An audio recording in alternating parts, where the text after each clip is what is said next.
Welcome to Braves Country Radio. We are excited to bring you a brand new season, your home for the classic call of radio baseball.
I state your name.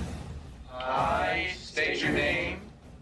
Do hereby pledge allegiance to the Armchair. with liberty for all. You're in Braves country.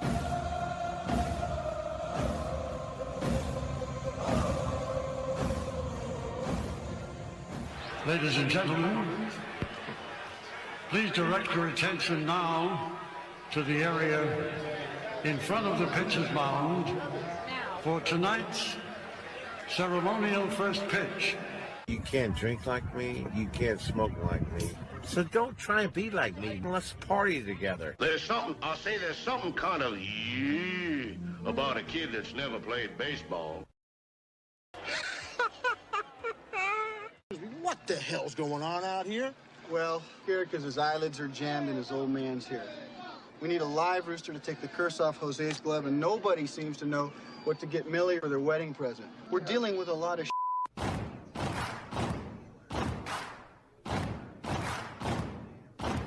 Baseball is a beautiful thing. It's more beautiful in an old park. It's asymmetrical and quirky. But even in a dome with artificial turf, it's beautiful. The way the field fans out, the choreography of the sport, the pace and rhythm of it, the fact that that pace and rhythm allows for conversation and reflection and opinion and comparison. In right field, the crowd is tormenting Strawberries, singing, Darryl, Darryl. Little roller up along first, behind the man. It gets through Buckner. Here comes Knight, and the Mets win. And there's a fly ball deep to left. It's on its way. There it goes. And the Yankees are going to the World Series. Aaron Boone. Ground ball stabbed by Polk. He has it. He underhands to first for the first time in 86 years. The Red Sox have won baseball world championship. Can you believe it? It's a pastime, something you do. It's entertainment, something you watch. And it's a shared experience, something you talk about and read about. But you can apply those same three criteria to other things. What makes baseball special is that it's the best game that's ever been devised. Smith corks one into right down the line. It may go. Go crazy, folks. Go crazy. Sure as God made green apples, someday the Chicago Cubs are going to be in the World Series. A little bouncer slowly toward Bryant. He will glove it in front of Rizzo. It's in time. And the Chicago Cubs win the World Series. Cubs win. What a lucky break. The good Lord wants the Cubs to win. How can you not be romantic about baseball? If baseball is about caring, about loyalty and rivalry, Braves fans are on their feet hoping for some kind of a bleeder or a seeing-eye single. Here's the 1-2 pitch. Fastball hit high and deep down the right field line. It's going back, back, back. Is it fair? Is it zip, boom, bam, it's gone. Ram-a-lam-a ding-dong, a 3-run shot, and your Atlanta Braves have taken a 1-run lead.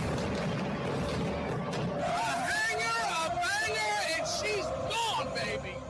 There's a very peaceful thing. It was created and played in pastures and meadows. There's grass, there's outdoors, there's everything that people thought was American and feel about America you get in a ballpark. And it's the wonder of walking through that dark tunnel and seeing a huge open space where men play the little boy's game.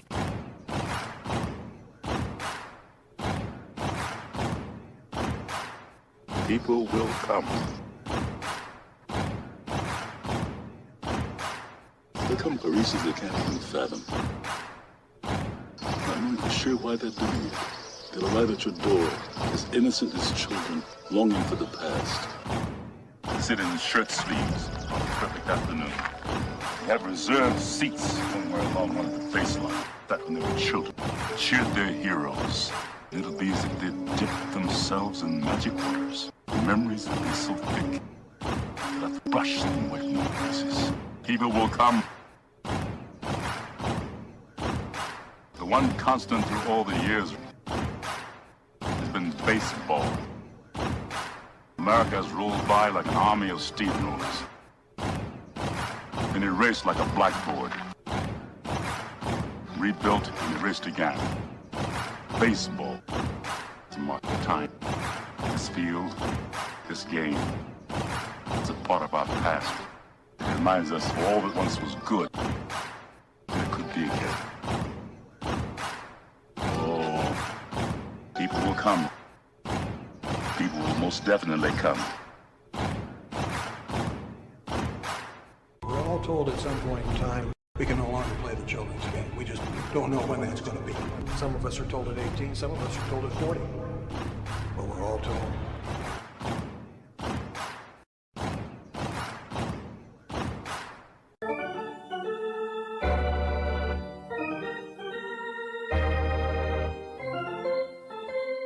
I believe in the Church of Baseball. I've tried all the major religions and most of the minor ones. I know things. For instance, there are 108 beads in a Catholic rosary, and there are 108 stitches in a baseball. I prefer metaphysics to theology. You see, there's no guilt in baseball, and it's never boring. It's a long season, and you gotta trust it. I've tried them all, I really have, and the only church that truly feeds the soul day in, day out is the Church of Baseball. Which team do you play for? Well, I'm a... Well, I was just wondering, because I couldn't figure out why you would throw home when we've got a 2-run lead. You let the tying run get on second, and we lost the lead because of you. Touch 'em all, Joe. You'll never hit a bigger home run in your life.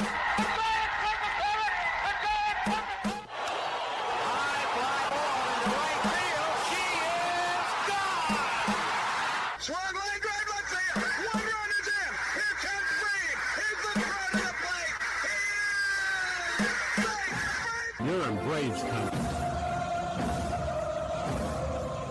If there's a bigger thing going on right now, I don't know what it is. We're down to one strike here. Gurriel, the last hope for the Houston Astros. Here's the 0-2 pitch. Swung on, bounced over to Dansby. Dansby fires it over to Forrest. And here comes the dog pile. Fire the cannons in the battery. Do the chop all throughout Braves country. Pop that top. Your Atlanta Braves have won it all. Here's a list of the players we'll be inviting to camp. I never heard of half of these guys. And the ones I do know are way past their prime. Most of these guys never had a prime. This guy here is dead. Cross him off, then. The local press seems to think we'd save everyone a lot of time and trouble if we just went out and shot ourselves. We got uniforms and everything. You know, you might think about taking Jesus Christ as your savior instead of fooling around with all this stuff. I like him very much. He no help with curveball. You trying to say Jesus Christ can't hit a curveball?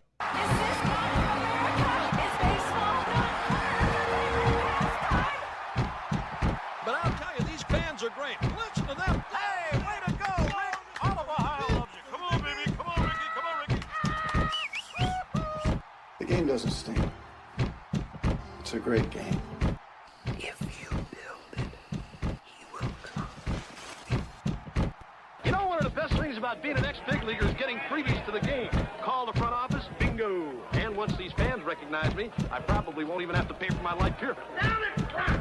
I love them. Good seats, huh? You're in the wrong seat, buddy. Come on. Oh, I must be in the front row. Come on. Ladies and gentlemen, welcome. We direct your attention now to home plate. Please remain standing. We call your attention to our band here today. They will be jointly directed. And now, another fixture. Our national anthem.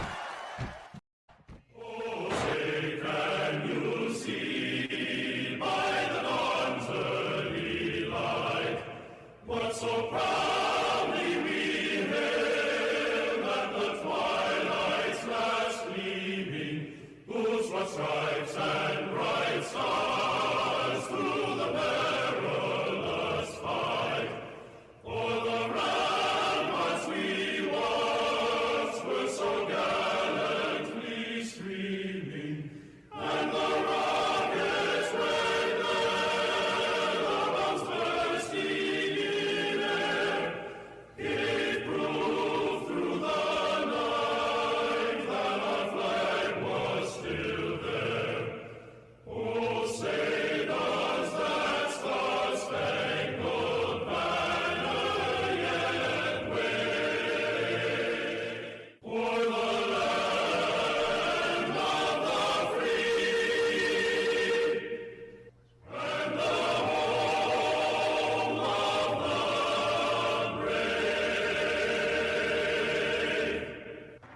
At this time, ladies and gentlemen, we'd like to introduce today's teams as participants in this historic game.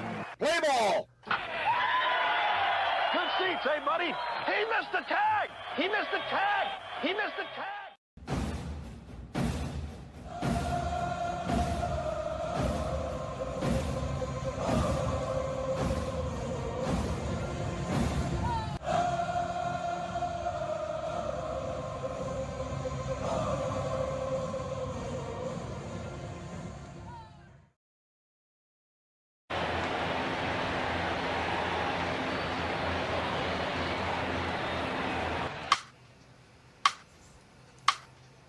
Please verify signal clarity.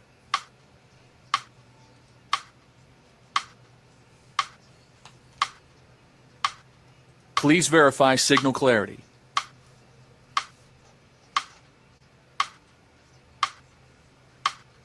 Please verify signal clarity.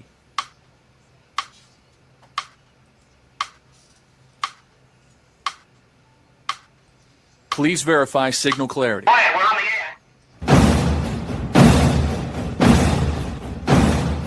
Ladies and gentlemen, we interrupt our program of dance music to bring you a special bulletin from the Intercontinental Radio News. You're in Braves country.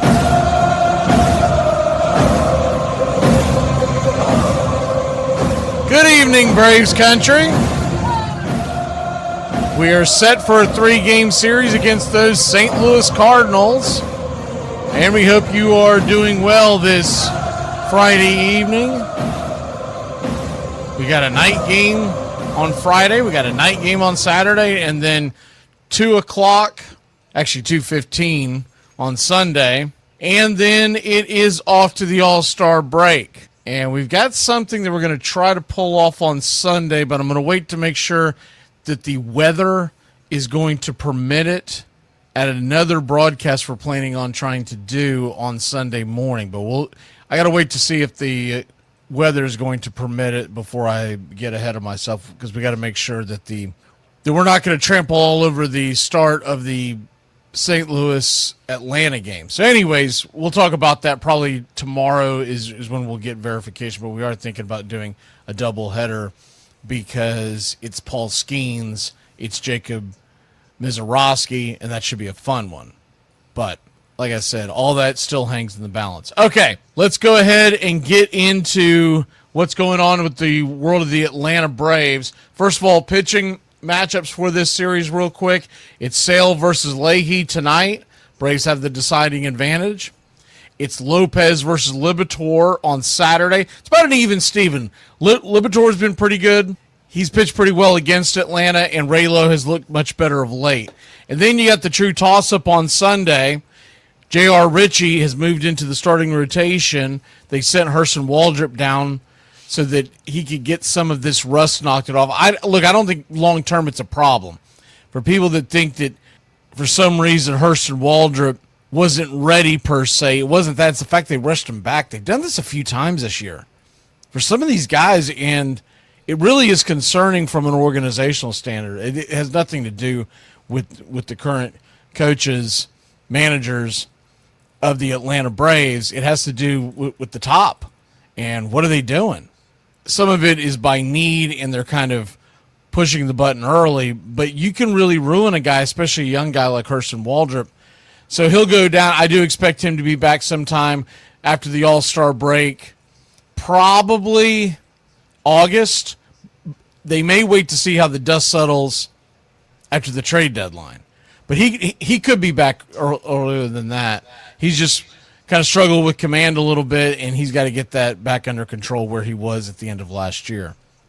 Remember, he's never gone off of a rehab assignment before, and so all that is new to him as well. You're not getting the full – he never got the full spring training, and I honestly think they rushed him back, and I think that's one of the reasons why you're seeing them slow playing about when Schwellenbach is going to be back. They're going to take their time with him. So I do like the Braves' chance to actually win this series. I think a sweep would be outstanding, but I think you're kind of living with rose-colored glasses if you think this team's going to go in and sweep on the road against a pretty good St. Louis team. But St. Louis has had a pretty tough week. They came off of a tough series against the Milwaukee Brewers, so they might be a little worn down. And hopefully we can take advantage of that. And if we can win this series and have a positive note heading into the All-Star break, and if we win this series, we know darn good and well we're going to be, well, let's put it this way, the worst-case scenario we're going to have coming out of this weekend, no matter what the hell happens, if the Braves go in and get swept and Philadelphia sweeps, Miami sweeps, the worst-case scenario you have is a three-way tie for first in the National League East. Now, we would still be up percentage points because we would have one loss, but it would be a tie heading into the All-Star break, and that would be wild. The Miami Marlins are 10 games over 500, just like the Philadelphia Phillies. First time the Marlins have been 10 over 500 since 2023. Remember, they had a pretty good team that year.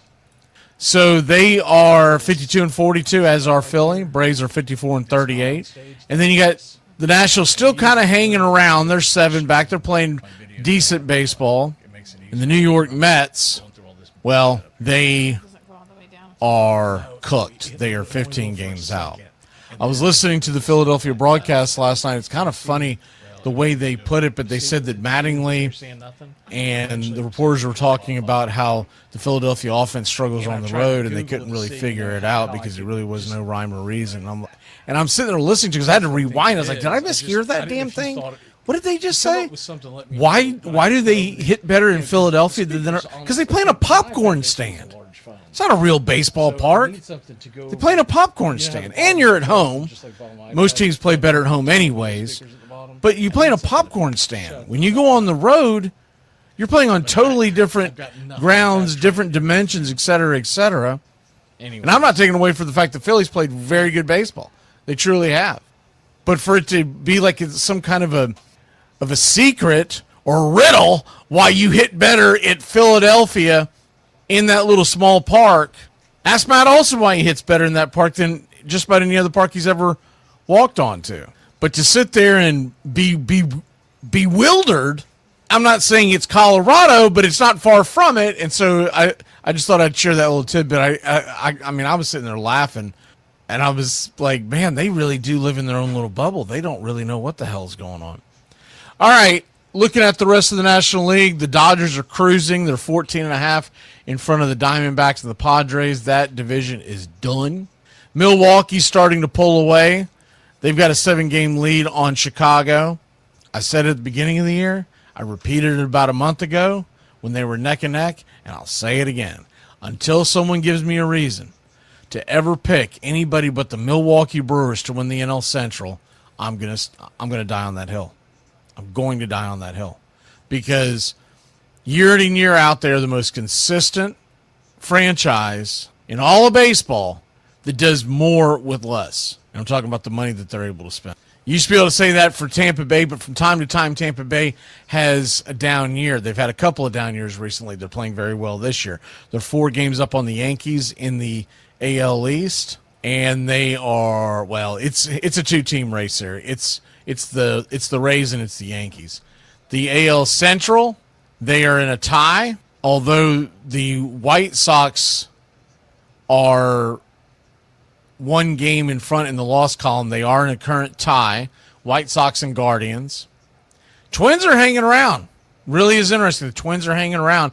They are 2 back. And the demise of the 2026 Detroit Tigers has been a bit exaggerated. They have won 8 of their last 10. They've won 5 in a row, and the Detroit Tigers are now 4.5 back of the lead of the AL Central. So they're going in 4 wide into the All-Star break, and the Rangers have overtaken the Mariners. We're going to see the Rangers right after the break. They have overtaken the Mariners, 4.5 game lead in the AL West. Houston's still hanging around 2 back. A's are looming. They're at 6 back, but we all knew that their pitching depth just was not going to be able to make it through a 162-game season. They're in that. You talk about a bandbox. You talk about a popcorn stand. You talk about a pinball machine. The Athletics play in one of those. And they will be there for the next couple of seasons until they go over to Las Vegas. And so they're not spending a lot of money on pitching at this point. They're building for the future for when they go over there. By the way, the St. Louis Cardinals are 10.5 back of the NL Central. So they're not going to win the Central by any means. But take a real quick look at the wild card race in the National League. Cardinals are right there. If it ended right now, the Cubs would have the top wild card. Phillies right behind them. They're only a half game back, as are the Marlins. 3 back of the Marlins and Phillies are the St. Louis Cardinals. So they still are fighting for something. Buyers at the deadline, doubt it. They are an organization that wants to go for the big prize or not at all. So I don't know if they're going to be big-time sellers, but I don't see them being buyers. They are trying to they're trying to rebuild the St. Louis Cardinals, and they've got some good young talent there, and they're on their way, but they're not going to mortgage their future for it. Same thing can be said for the Washington Nationals. They're 4 games back of the wild card. Pirates 5 games back. If the Pirates can get a little hot, they may be buyers because they would like to put some excitement into that fan base. But that's where I'm about cutting it off. Unless these 2 teams get hot, one of these 2 teams gets hot, Arizona or San Diego, I think they're playing for next year. They're 5.5 back of the wild card. That's not the stunning number. It's the fact that if you are the Padres or the Diamondbacks, you are having to leapfrog 5 teams in 2 months. And that's a tall task because unless you just get scorching red hot, every time you lose a game, 3 other teams are probably winning. And so you sink back down from the day before when you may have gained a game. So that's the reasoning behind that. You have to get scorching hot to make it realistic. What was it? Was it the 2021 Cardinals, I think, won 17 of 18? It was something incredible like that. And they bounced in to the wild card spot, and it was a hell of a game against the Dodgers. They ended up losing it. Dodgers beat the Giants, and then the Braves beat the Dodgers. That's how we ended up getting to the World Series. I actually called that wild card playing game with the Cardinals and Dodgers. But the point being, unless you get scorching hot like that, it's not realistic, and you'd have to do that coming straight out of the break for them to be buyers. Now, I will say this. A.J. Preller, San Diego Padres, front office, they've been a little more aggressive than other teams. So if they are just sniffing around the wild card, they'll probably, if worst case scenario, they'll probably just stand pat and see if they can make a run. But realistically, you're looking at the Phillies are going to make the playoffs because not enough teams are going to buy to try to chase them down. I feel the same way about the Braves. The Cubs will buy. The Cubs will buy. Marlins, not so much. But the Marlins may stand pat on some trade pieces that have been rumored, they may now hold on to them. So I think when you're talking about the National League, the teams that are definitely going to be buying at the deadline, I think you're looking at the Dodgers, possibly the Brewers, but they never bring in any type of big money because they are financially handicapped. The Braves are going to be buyers. The Phillies are going to be buyers. The Cubs are going to be buyers. And then teams like the Marlins and the Pirates and even the Cardinals, if they buy, and I'll put Washington that, if they buy, it's going to be a sensible buy. It's going to be something about like the way, if you remember the way the 2021 trade deadline was worked by AA, Anthopoulos knew that he had a pretty good core and whatnot, but he wasn't going to just mortgage his future. So he went and tried to put some pieces together, and hopefully you catch lightning in a bottle, and that's what happens. And I think that's what you'll view there. The only team that's sitting way back in the pack that I could see buying because of that's their nature would be the Padres, but once again, they'd have to get red hot. If you're wondering about the American League real quick, we'll do – so you've got the Rays, White Sox, and Rangers leading. The Yankees have the top wild card spot. They're 4.5 in front of the bottom wild card spot. Cleveland's 3.5 behind the Yankees. Seattle's 4.5 behind the Mariners. Sorry. Mariners are 4.5 behind the Yankees. After that, you've got the Twins right there, a game back. You got the Astros a game and a half back. And then you got Toronto, 2.5 back. And look out. They've won 6 in a row. The Boston Red Sox are right back in it. They are 2.5 out. But the Tigers, who are playing the Phillies this weekend, they are now in the hunt. They are 3.5 back. They've won 5 in a row. Wouldn't that be something if they were to keep that hot streak going? Can you imagine winning 8 in a row going into the All-Star break and then trying to tell your fan base that you're not going to buy? If that happens, Tarek Skubal goes off the trade market. So we'll see how that plays out. I know a lot of Braves fans want to add Tarek Skubal, but if the Tigers continue to play well, it's because of Skubal, it's because of Casey Mize, and they're both rumored to be on the trade block. That may go out the window. Now remember something. They traded Jack Flaherty and then got red hot, made the playoffs. So they may still trade him and say, hey, we're going to see what we can do this year, but we're not going to mortgage our future and hold on to a guy that we know is not going to sign with us. So that's just kind of a quick synopsis on that.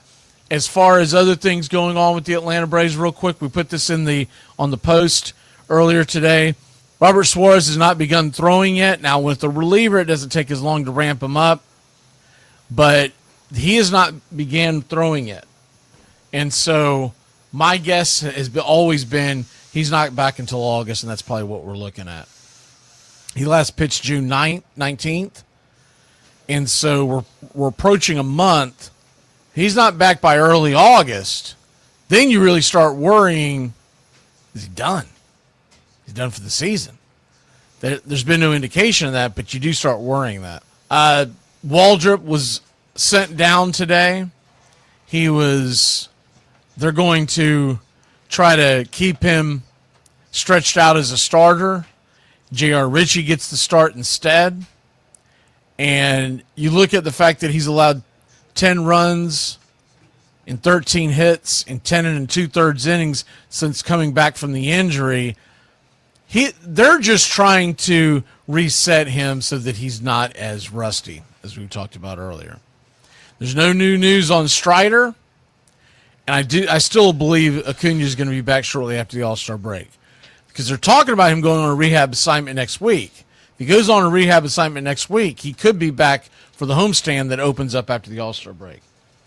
Other than that, I don't have a lot to add. We still have the notes and everything on the possible trade targets. We can talk about that over the next 3 games on the weekend. Y'all got any questions on that? Feel free to shout out during the broadcast because I've got all my notes on that. But we went over a lot of that on yesterday's day game.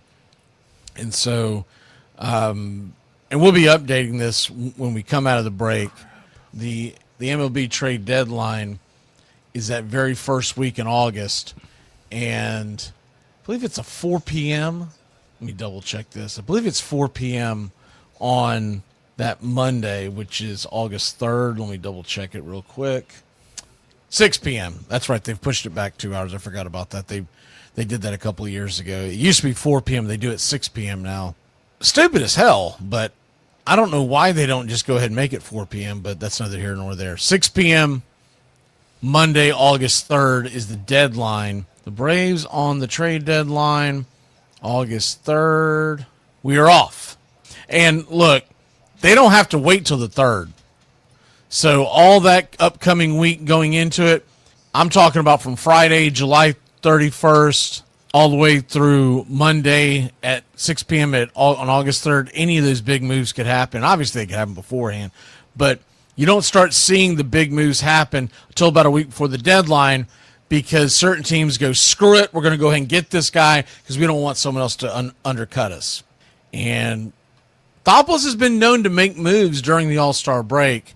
I don't know if he'll do it this year, but if he does, I think it would definitely be starting pitching related. All right, let's get ready for the ball game. Chris Sale night in St. Louis. Doesn't get any better than that.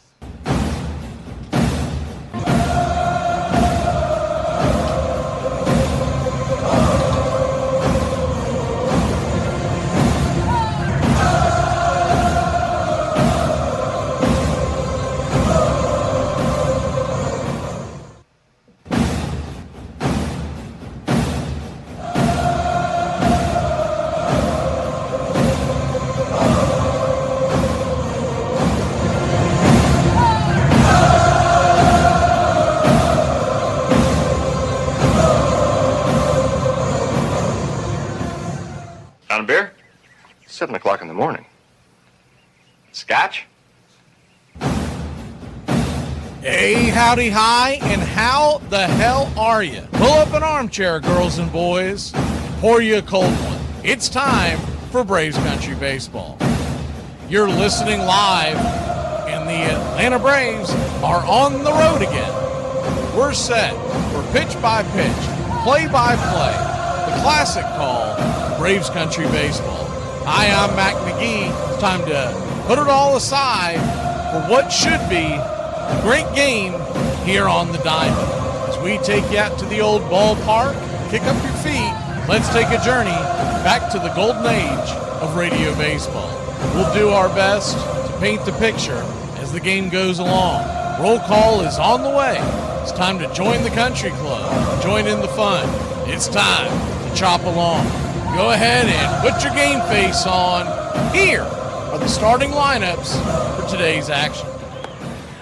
Leading off for your Atlanta Braves, Michael Harris II, patrolling center field with 16 home runs, 53 RBI, 6 stolen bases, batting .304. Batting second, playing second, Ozzie Albies, 14 homers, 51 ribbies, 1 stolen base, batting .272. Matt Olson, batting third, playing first, 25 home runs, 58 RBI, 2 stolen bases, batting .270. Drake Baldwin is behind the plate and batting cleanup. He's got 15 home runs, a .257 average, 45 RBI, 1 stolen base. Mauricio Dubon is in left field and batting fifth. 9 home runs, 50 RBI, 2 stolen bases, batting .273. Mike Yastrzemski has been moved up into the order, and it's about time. He's batting sixth, 6 home runs, 28 RBI, 1 stolen base, batting .229. Austin Riley, batting seventh, playing third. 9 home runs, 41 RBI, 5 stolen bases, batting .207. Dominic Smith, the designated hitter, is batting eighth. He's got 6 homers and 35 RBI, a .268 average. Jim Jarvis is batting .292. He's the shortstop tonight. 7 for 24 on the year, 1 home run, and 3 RBI. On the mound for your Atlanta Braves, it's Chris Sale Day. The conductor is 9-6 with a shiny 2.27 ERA and a 1.12 whip. 95 innings, 112 strikeouts, 82 hits allowed, 24 walks, 8 home runs served. He'll be going head-to-head with Kyle Leahy.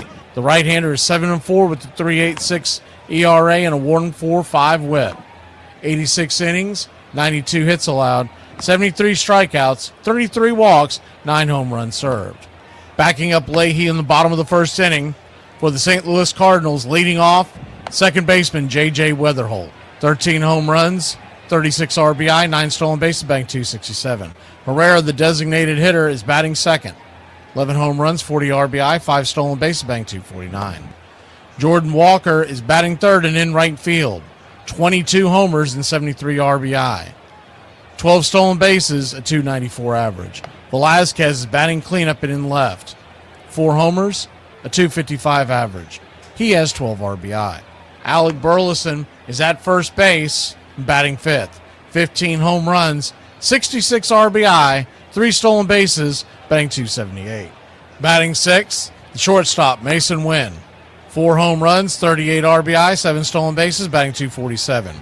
Furman is in center field and batting seventh. 4 home runs, 18 RBI, 3 stolen bases, batting .265. Blaze Jordan is at third, batting eighth. 1 homer, 13 ribbies, a .229 average. And Paez is behind the plate, coming in on a .214 clip with 4 dingers, 11 RBI, 2 stolen bases. Calling balls and strikes behind the plate tonight, it's Jeremy Rehak. Your first base umpire, Dan Iasona. Second base will be manned by Adam Beck, and down the third base line, it's Steven Jasinski. Game time temperatures here in St. Louis, Missouri, Busch Stadium, 86 degrees, with the wind blowing out to left center at about 4 miles an hour. Your Atlanta Braves are minus 158 on the money line. St. Louis plus 145. The over-under is 8.5. Our pick to click tonight against Kyle Leahy. Only a few at-bats by any of these Braves batters, so we won't go off on that. We will choose when you're hot, you're hot. Let's go with the kid, Jim Jarvis. We'll take him to click tonight, and your Atlanta Braves to win this one. Finally getting some run support for Chris Sale. They'll win it going away 6-2. We win one tomorrow. That's called a winning streak. It has happened before. So let's see some hustle. Let's jack it up a little. I got a feeling things are about to turn around for us. Well, it's about that time. Grab you a cold one. Find you an armchair. Atlanta Braves baseball right here on Braves Country Radio. Your modern-day superstation, bringing you pitch-by-pitch, play-by-play of your Atlanta Braves and our one-of-a-kind production. Take us anywhere you go for over 300 play-by-play games right here on the BCR. Please like and subscribe today. Don't forget to hype the videos. It helps the smaller stations to bring folks in so we can all root this great game on together. Join the country club today, and a special thanks to all the members in the country club. You help support the BCR. Get this bus moving. Stop. Come back. Too late. Roll call! Yeah, roll call! You're in Braves country.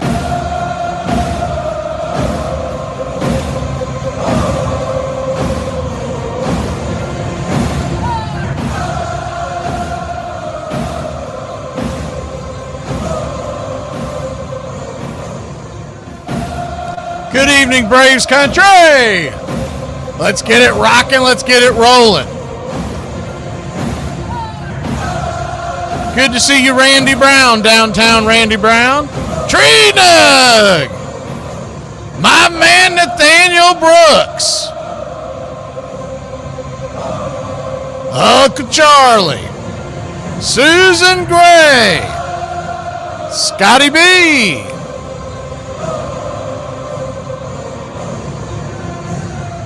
Chop Shop, a.k.a. John.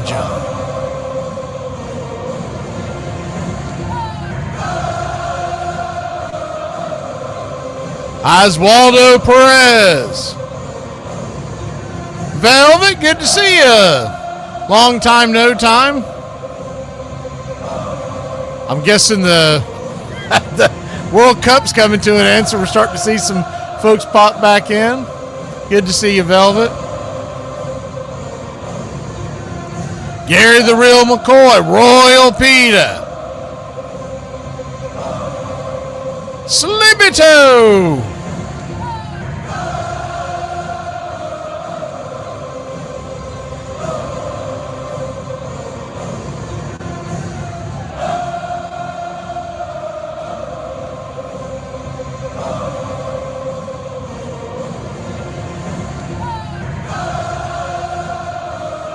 Brian Smith, John Dubois, good to see you.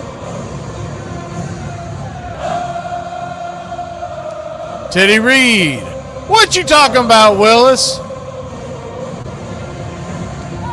See, Brian Smith, I think I already got that one. NRGAO. Mark, Ricky, Ricardo, Lucy, he's home. Mike Welsh. Bobby B, you're the coach for me.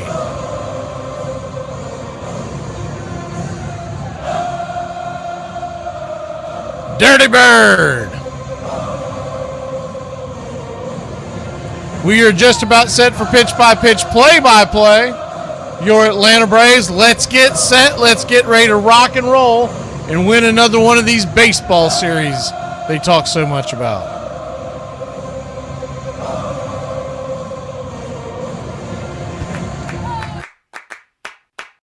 It is the American game. You see a guy hit the ball out the ballpark, and that same guy can come up tomorrow in that situation and miss the ball and lose the ball game. Can bring you up here, it can bring you down there. One thing about it, though, you know it always will be a tomorrow. You got me today, but I'm coming back. Think about it. What is there in your life, besides your love of family maybe, that carries all the way through from almost your earliest recollections till the day you die, and you care about it in one way or another? There are very, very few things that make that list, but we have a child's interest in baseball, so it will be one of the few things in my life that I have cared about in one way or another all the way through. There's a lot of wonderful stillness in baseball that I love. Many seconds of stillness. When the pitcher has got the sign, the batter is crouched, the ball players all lean forward with their hands on their knees, and then very shortly the ball is delivered. But in that tiny period when the pitch and the fever of the crowd is tangible, there's a moment of absolute stillness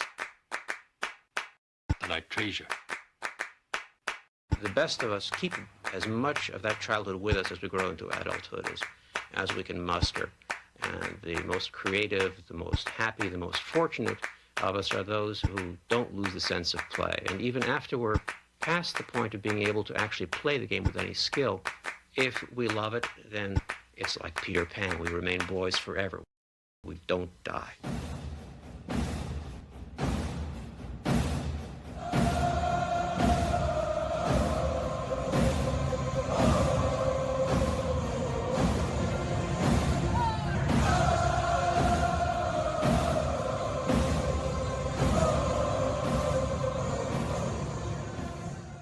Ladies and gentlemen, we interrupt our program of dance music to bring you a special bulletin from the radio news. Sit quietly and we will control all that you see and hear. There is nothing wrong. You are about to participate in a great adventure. You are about to experience the awe and mystery. You unlock this door with the key of imagination. Beyond it is another dimension, a dimension of sound, a dimension of sight, a dimension of mind. You're moving into a land of both things and ideas. You've just crossed over into adventures in time and space. We offer you Braves Country Radio, your home for the classic call of Braves Country Baseball. Hi, folks. Join us now for another Braves ball game. Yes, sir. This is the one we've been waiting for. This is it. This makes you feel like it's spring and baseball, no more measles, and free tickets to the circus. You're in Braves Country.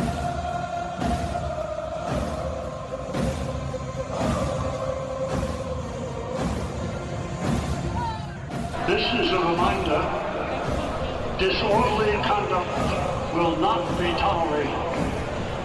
Please respect your fellow fan and refrain from any unruly behavior. Failure to comply with these guidelines will result in ejection.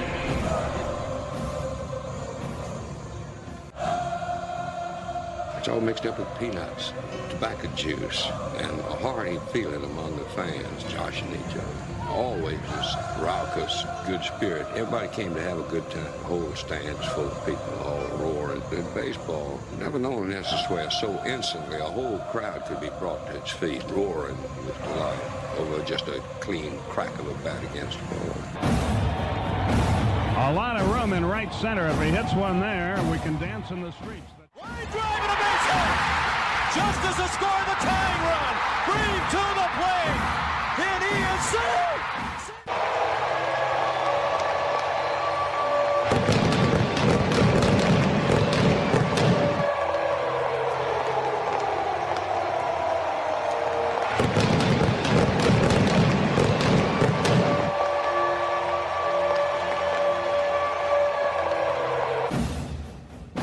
We're 1 out away, Braves country, from a trip to the World Series.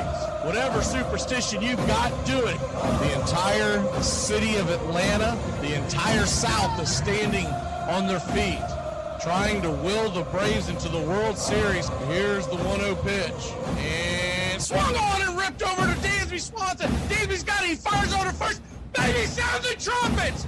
Do the job through the streets. Your Atlanta Braves are headed to the World Series. And the place is going bananas.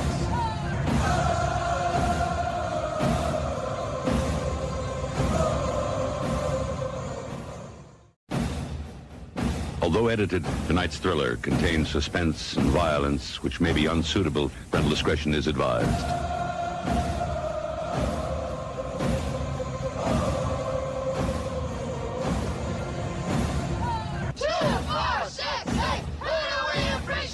You're in Braves country.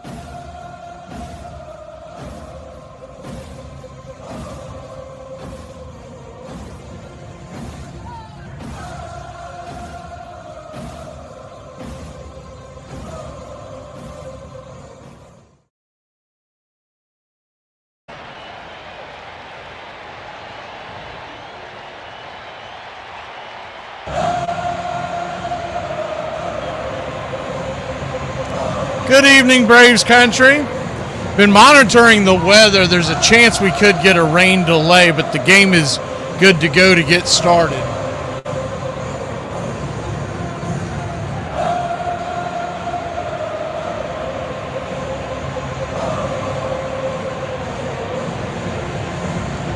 And as soon as the 3D is lifted, we will bring it to you.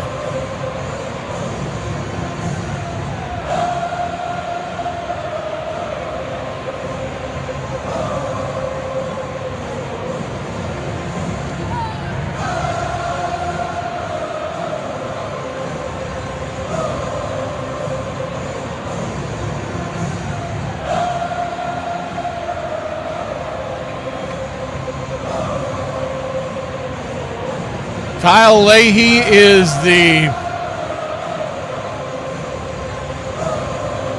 starting pitcher for the St. Louis Cardinals. Right-hander. The St. Louis Cardinals are wearing a City Connect type jersey. Red jersey over white pants. Velour across the chest in white. Right in front of the birds on the bats that we have become so accustomed to seeing with St. Louis Cardinals baseball. Braves are wearing their classic road grays, Atlanta across the chest in red, outlined in navy. Same with the numbers on the back. The names on the back in navy, navy ball cap, white A, and representing the city of Atlanta, representing the Atlanta Braves since 1871, from Boston till Milwaukee to the A, the oldest, most continuous baseball professional franchise in North America. And the first pitch on the way is high and outside for a ball. Yes, sir. It is baseball time in Braves country. It's 1-0. 1-0 swing. Chopper off the plate. Here we go. Finally getting it. Took it a while. It took me a couple times to bring it up. So a 1-1 count.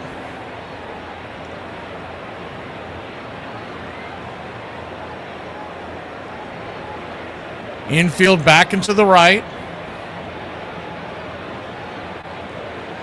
The 1-1 pitch.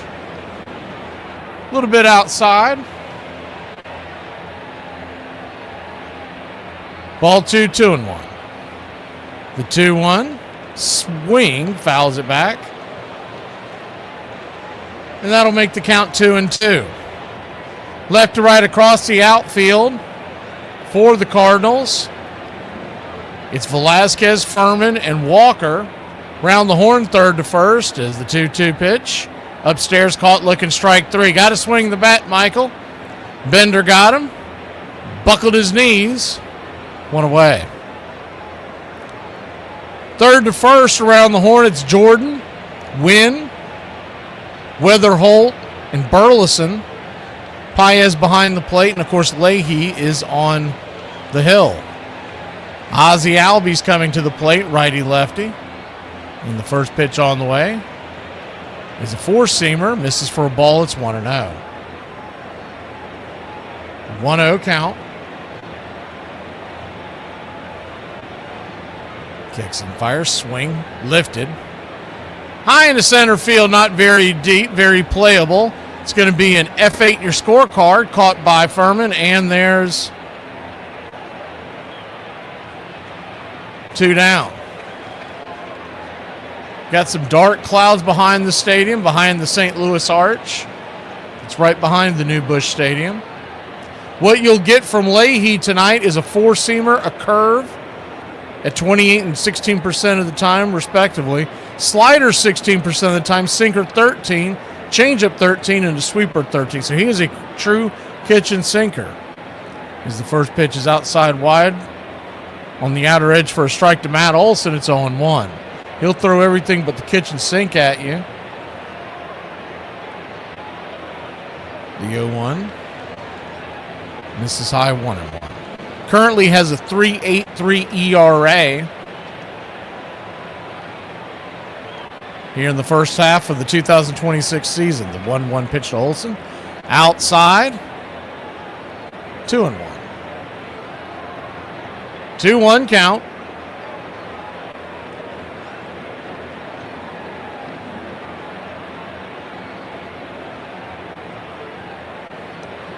Brings it. That's going to be a bouncer over to first. Underhanded to Leahy. 3-1 on the putout, and that'll end the inning. Braves go down 1-2-3. Top of the order due up for the Cardinals. When we return, it's Chris Sale night. How you doing today? Lynn Jacksonville. I just want to tell you congratulations on your success, young man. Thank you. you. Hold your head up, all right? You guys have had a most magnificent season. Thank And you did a great job out there today. Appreciate so you it. just hold your head up, okay? Thank and you, ladies ma'am. and gentlemen, Duval, you the one. So again, I go to the gym not because I want to look good or be strong. I go to the gym because people me off. And that's where I take my frustrations out at, because I don't want to go to prison for knocking a head off their shoulders. So the last time I was maxing out on deadlift, I had over 600 pounds laying on that ground ready for me to lift it. So I really had to get my mind right. So me and my wife was on our honeymoon in Memphis, Tennessee. And literally my wife is the 10 in Tennessee. Like, it was men and women just eye gawking her, like couldn't take their eyes off of her. We was leaving a bar and this lady stopped my wife and was like, "Damn, baby, you pretty," and just disregarded my big behemoth ass standing right behind her. And the same people that was salivating over my wife had their face all frowned up and looking at me like I'm the original Fritos in the variety chip box, like I'm just unfavorable and don't belong here or something. So thank you, Memphis, Tennessee, for letting me max out on deadlift that day. The heartbreaking loss left the Red Sox captain with a sense of resolve. Well, I'd love to get back into one more World Series and possibly win one. But I won't stay around if I can't play the game, help the ball club. But help he did. And in '79, Yaz reached 2 memorable milestones. Long drive, right field, way back, near the wall, and there it is! Home run number 400, Carl Yastrzemski. There goes a ground ball, base hit, number 3,000. Yastrzemski's got it. And all hell breaks loose at Fenway Park. Yaz became the first American League player to hit 400 home runs and collect 3,000 base hits. They say, Jock, we got you on the list for overtime, Saturday and Sunday. Who? Who?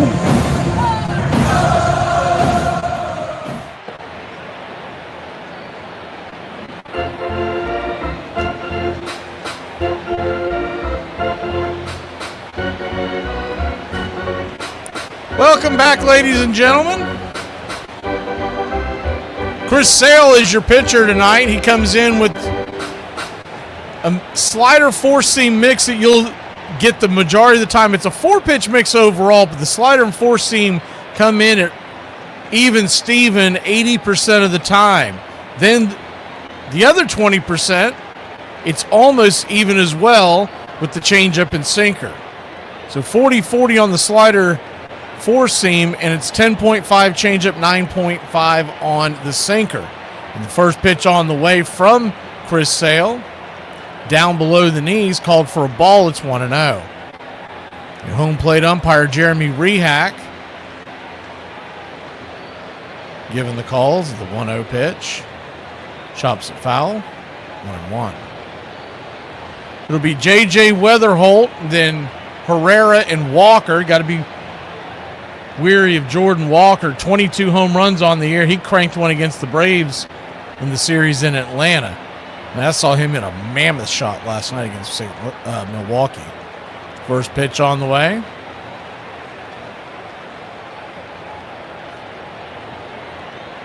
High into left field. Be a lazy fly ball out. F7 on your scorecard, and there's one down.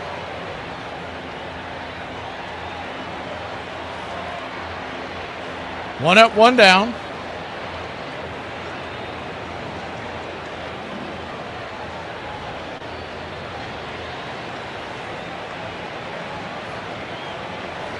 Kicks and fires.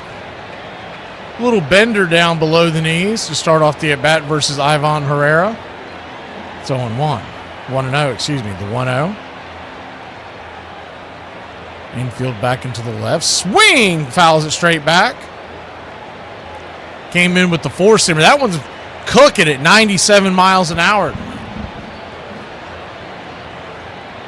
Seen an uptick in his velocity as the seasons wore on, and that's one of the reasons why the Braves continue to give him extra days off. The 1-1 pitch. Swing and a miss. Over that slider, it's 1-2. About a 20-mile-an-hour difference between that slider and the four-seamer. That's what you're dealing with there when you're standing at the plate. Open stance from Herrera, the 1-2 pitch. Slider misses. They check down the line, did not go around. Good to see you, lad man, spaceman. Hope y'all are enjoying your Friday night here in Braves country. The 2-2. Swing. Lace towards left center field. That's going to get down for a base hit. Soft hit ball, but right in front of Dubon. Could not get to it.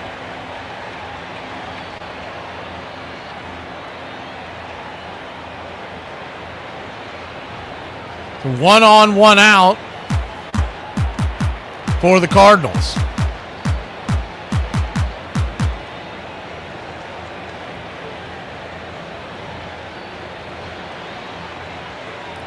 Jordan Walker now at the plate, and this is where you got to be careful.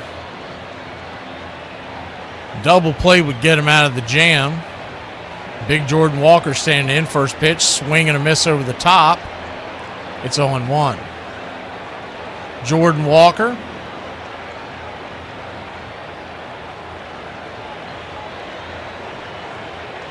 .6'6", 250-pounder.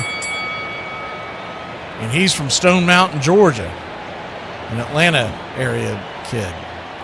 The 0-1 misses high, 1-1. Saw many of his family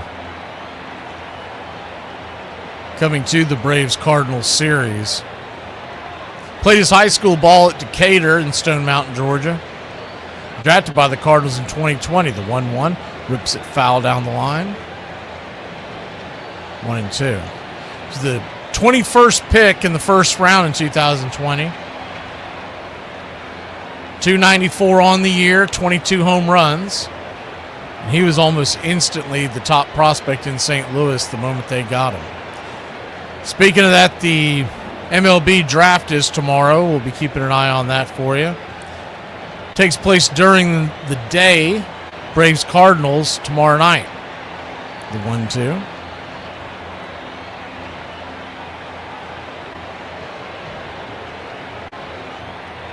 Swing.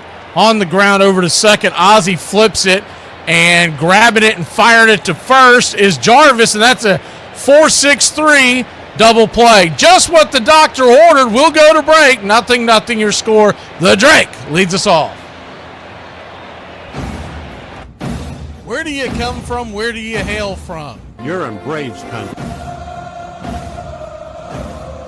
It's always great to hear where everybody's listening here in Braves country.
Nothing your score.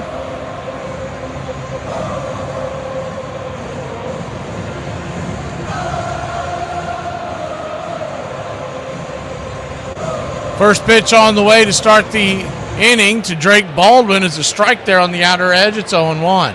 Righty-lefty matchup, infield back into the right. The 0-1. Check swing. Went around, it's 0-2. 0-2 count to Drake. Starting catcher for the All-Star squad. Of course, most of that was based on what he did pre-injury. Since then, he has been going through it, struggling quite a bit at the plate. The 0-2 pitch. High and out of the zone, 1-2. But maybe that All-Star game will be good for him. Maybe he'll get surrounded by a bunch of guys, realize what may be going wrong. You get a chance to talk to some other players as the 1-2 fouls it away. And just getting away from competitive baseball for a few days can't hurt.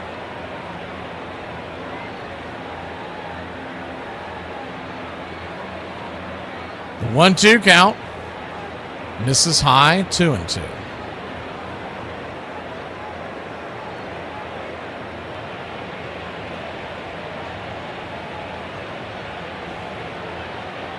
The 2-2 swing, fouls it away.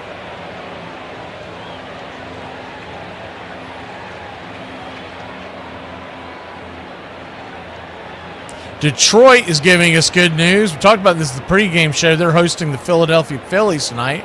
The 2-2 golfs that foul. Looked like the slider. And we'll do it again. Detroit Tigers have a 7-2 lead over the Philadelphia Phillies. 3-game set in Detroit. So go Tigers this weekend. The 2-2. Inside. Ball 3-3-2. Good news on Cleveland, too. The Cleveland Guardians are leading the Marlins 3-0. They're in the 6th. The payoff pitch. Swing. Chopper. Rolls it over to second. That'll be an easy 4-3. One down.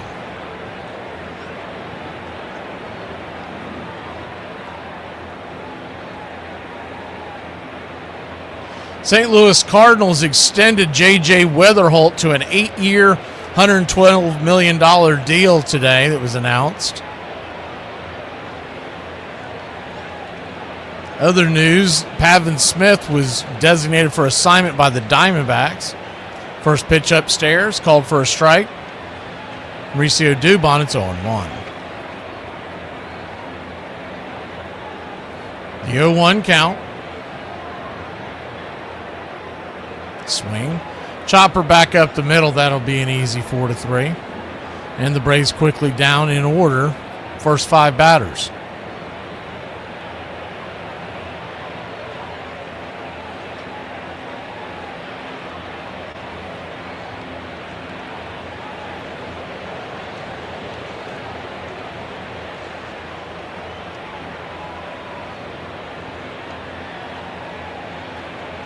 Two up, 2 down, and the Yaz coming to the plate, moving up to the number 6 spot. First pitch, misses outside. It's 1-0. I mean, I don't know how many times we've been beating on this desk all season wanting to know what Riley was doing hitting in front of the Yaz with the right-hander on the mound. They finally listened, I guess. The 1-0. Upstairs for a strike, 1-1. It doesn't really matter because if you're going to go and do the platoon, the moment they go get a left-hander against Yaz towards the end of the game, there's going to be a righty standing there anyways. The 1-1. Top of the zone. Yaz didn't realize he called it a strike, and by the time he reacted, it was too late to challenge it. I think that one just took him by surprise. He looked back at the home plate umpire, Rehack, and said something to the effect of, wait a minute, did you call that a strike? By the time that happens, it's too late. The 1-2. Down and in. Try to get him chase the curve. 2-2. 2-2 count. 0-0 your score.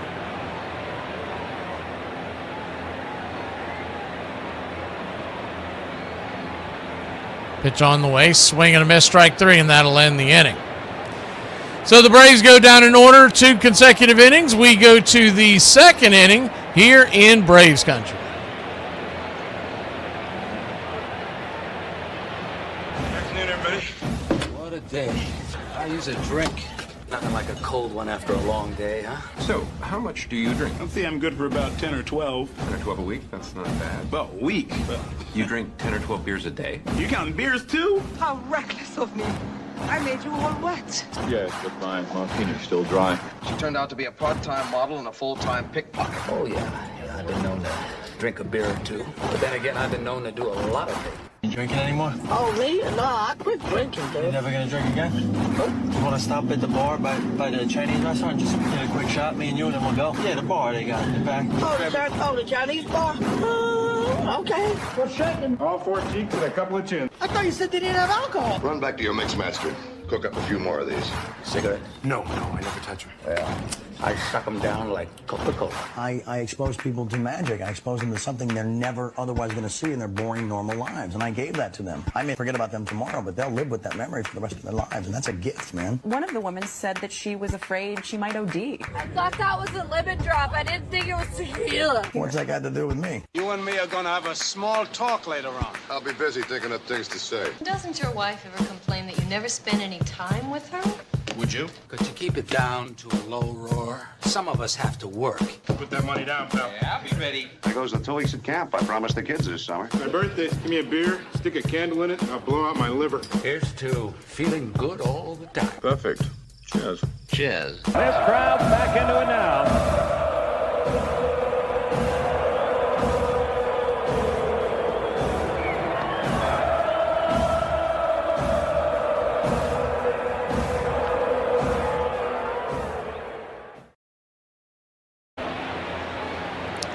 Welcome back.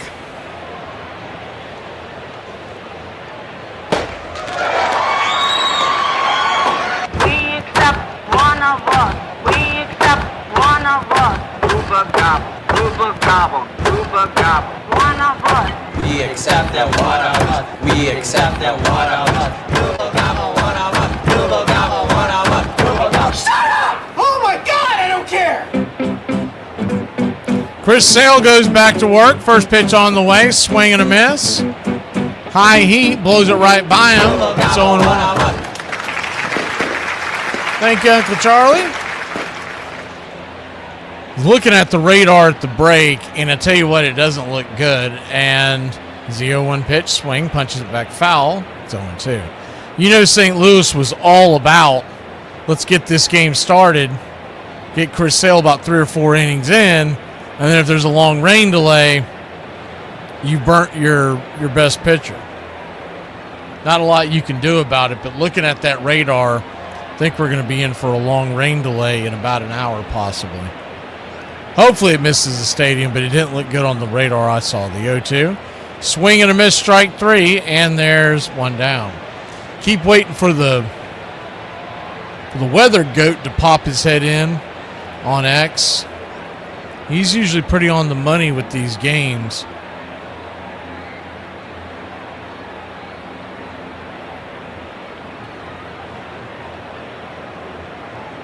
I haven't seen him update the St. Louis game yet. First pitch right there at the knees. Lefty-lefty matchup. It's 0-1.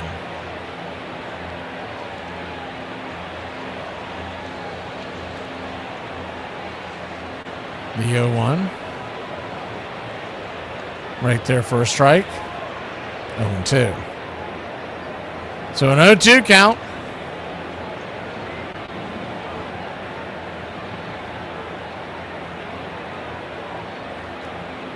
Kicks and fires. Swing, chopper. Down the line, foul. Looks like they've postponed the Pittsburgh game. It's funny because he's a sports weather guy, and the short of it is he knows his sports, but he's a meteorologist, so he's not just some weather guy up here yapping, right?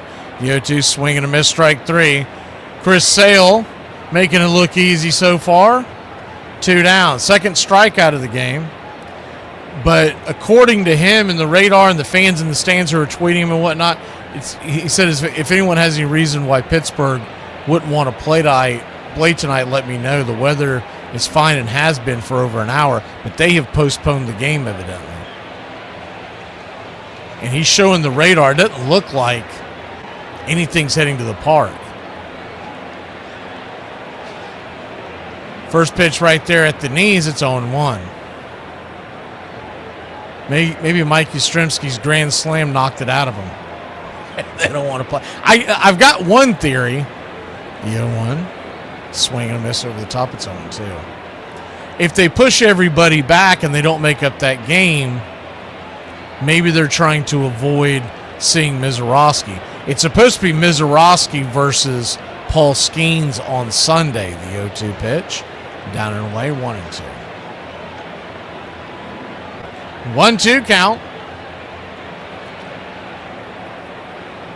And if those two end up squaring off, we're planning on trying to bring you at least their matchup before Braves Cardinals on Sunday.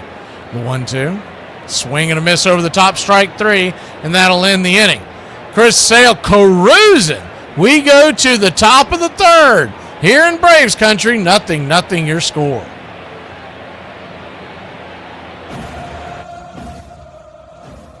On this date, 1911, after being ejected for a disputed called third strike, Sherry McGee knocks out home plate umpire Bill Finneran with just 1 punch. The National League suspends Philadelphia's McGee for the rest of the season, but he misses only 36 games due to an appeal. Also on this date in 1911, when umpire Bill Clem stops that same Phillies-Cardinals contest to have an unruly fan banned from the Baker Bowl, the removal will mark the first expulsion of a patron from a ball game.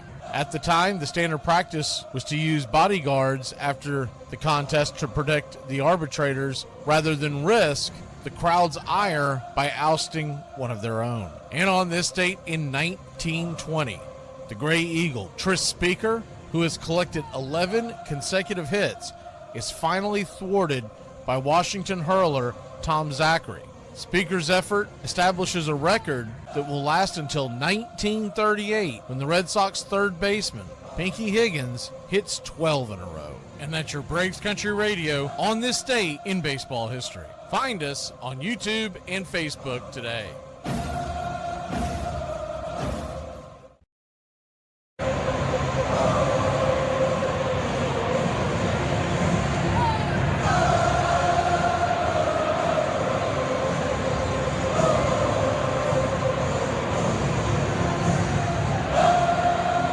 Well, I just pulled it up. It looks like they're going to do a doubleheader, a split doubleheader tomorrow. I don't know how you're going to do a split doubleheader. They're going to play the first game at noon, the second game at 4:05. Split doubleheader means that you have to reissue tickets, so you're going to shuffle everybody out the door. And then, all right, come back in.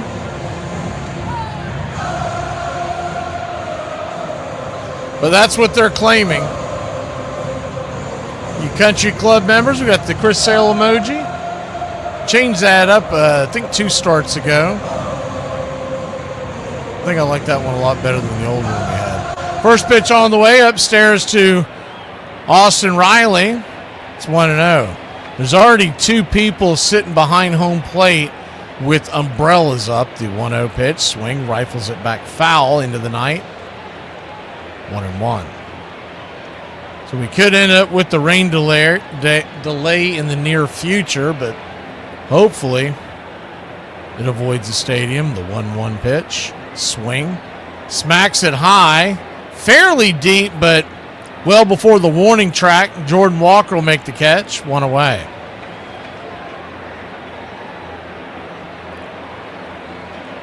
Both teams had been in town ready to roll. Would have been ideal to just start this game early, but a lot of issues into this one. A, it's the first game of the series, so the Braves are coming into town. B, it's the Apple Crapple game, so they're going to want the prime time first pitch. First one starts outside. Slow curve out there to Dominic Smith, the 0-1. Comebacker right to the mound. This will be an easy out. Put it in your book 1-3, and there's quickly 2 down.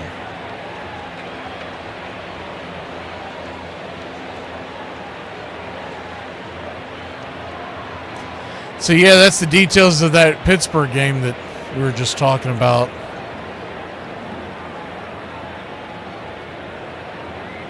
As far as this game in St. Louis, remember we're on Central Time in St. Louis. As Jarvis comes to the plate, first pitch swinging, slaps it deep down the left field line, foul. It's 0-1. Jarvis hit his first career home run yesterday in the win over Pittsburgh. He's batting .292 with a home run, an OPS just under 800. The 0-1, high and out of the zone, 4-seam fastball. Pitch out territory, 1-1. Hopefully, if the rain does start to come down, it waits until Sale's at least 5, maybe even 6 innings into a start. The 1-1 pitch, swing, slaps it up the middle, off the glove of the shortstop, Mason Wynn, and Jarvis is on. Should be a single, but we'll see how they call that. It's the first base runner of the game for the Atlanta Braves, and a lot of time you get hometown cooking. They may change it later. Hitting? Not about muscle. They will give him a base hit, okay. Calculate the velocity V in relation to the trajectory T, in which G, gravity, of course, remains a constant. What you'll get a lot of times is you'll get an error, and then when the next base hit occurs, they'll fix it. First pitch swinging, underneath, the slow curve, Michael Harris II as we go back to the top of the order. It's 0-1. Harris is 0 for 1 with the strikeout.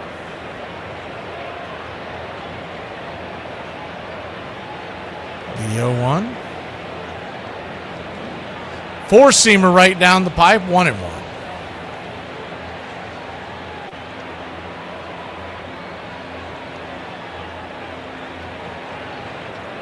One count.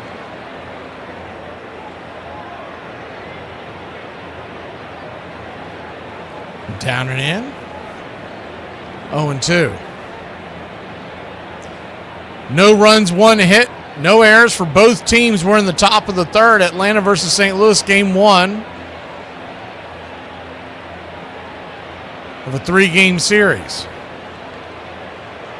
They're going to flip it over to first real quick, and Jarvis is back in time. Detroit is now taking an 8-2 lead. Solo home run by the Tigers just moments ago. They're in the bottom of the 7th, so the Braves have a chance to gain some ground on the Phillies. The 1-2 swing chops it down the first base line. It's 3-1 Cleveland.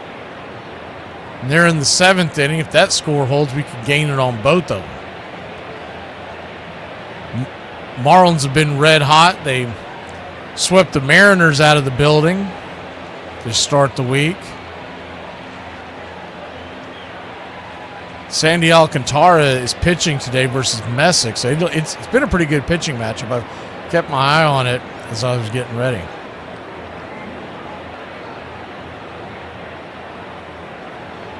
Red Sox and Mets 2-1 in the third. Man, the Red Sox have been through it today. The 1-2 misses high, 2-2.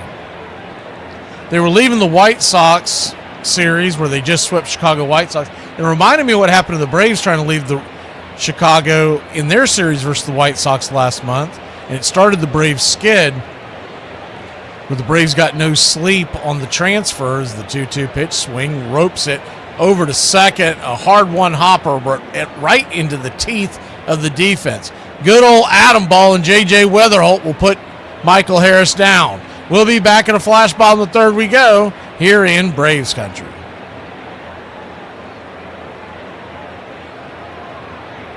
I'm sorry, baby. You're doing a what? A Sean Connery board with like the meats and the cheeses and everything for school. What do you mean a Sean Connery board? A Sean Connery board is like you chop up the meats, cheeses, you make it really nice. It's like a cutting board, and you make it like Sean Connery. A Sean Connery. The actor Sean Connery. It's the board, like a board.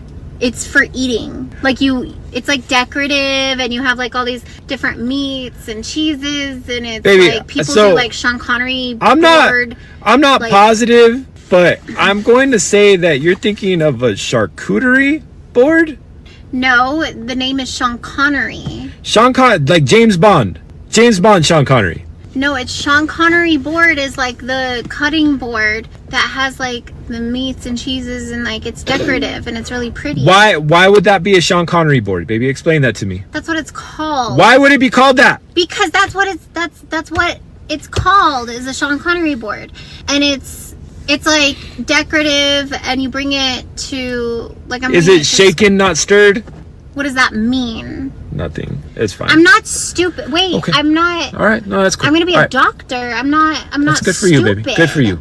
He continued to play until 1983, when he finally knew it was time to let go of the game he so loved. I hope you will think of me as a winner, because I feel just playing one game at Fenway Park makes me a winner. There have been bigger characters, there have been more stoic guys, but there's something unbelievably unique about Yaz. I just don't make him like Yaz. Homeless people are so selfish, always got their hand out. Ho, I am $7.50 away from your current predicament. Get out my face.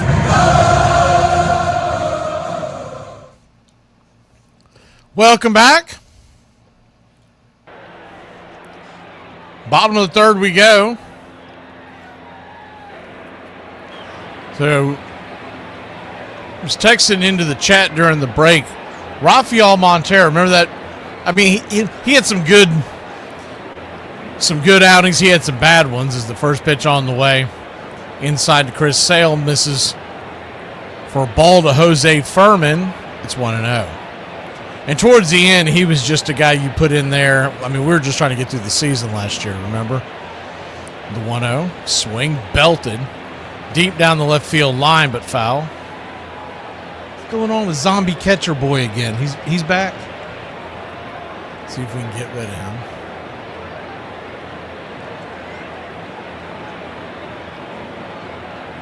Let me try to refresh this.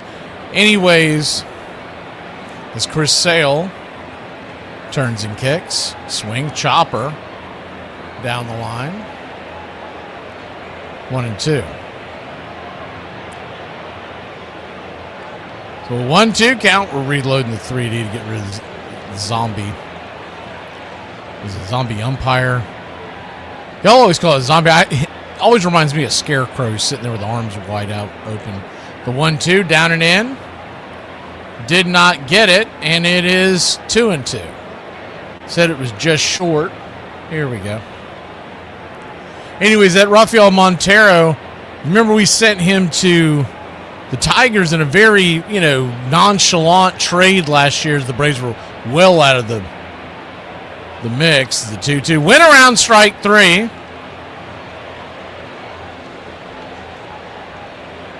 And he'll head to the bench. Going to try to cue this back up to where I was. I think I'm a tad in front right now.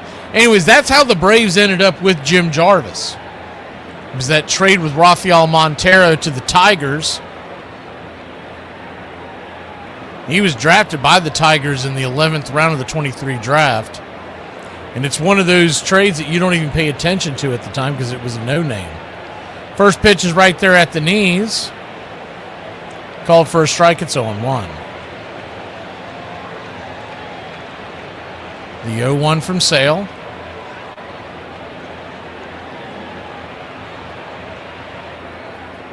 Ball inside. 1-1. 1-1 count. Turns and kicks. Inside misses. 2-1. And because of that, that was why when we went to the trade deadline last year, I was so upset that they did not trade guys like Marcell Ozuna, for example, who they could have gotten something for. Is the 2-1 pitch. Swing lifted. High and deep into left center field. Going back on the track, bouncing over the wall. And that's going to be a grounds rule double.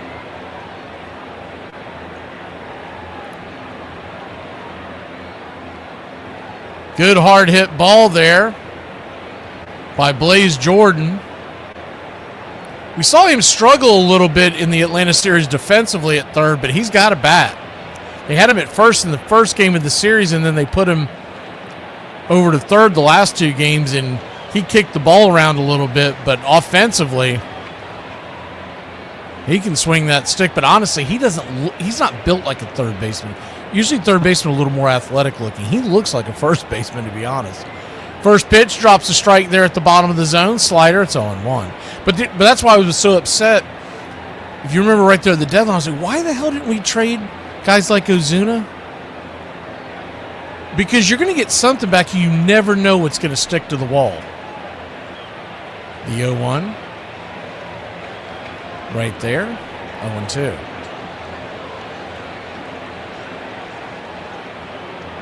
The 0-2 count.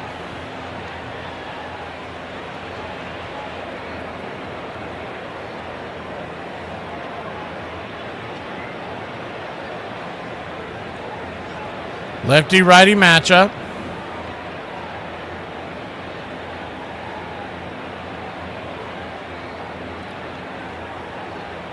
Sale comes set, brings it. Swing, slaps it down the first base line, but plenty foul towards the dugout. That's why when you see the trade deadline this year and you see guys move and whatnot, you're not going to recognize every name because who's got time to watch all the minor league baseball games and the MLB games and keep up with all that. But you never know what diamond in the rough you may find. If you're just trying to clean house, a guy like Jarvis could be a mainstay in the Braves organization for a long time. The 0-2 swing and a miss. Strike 3.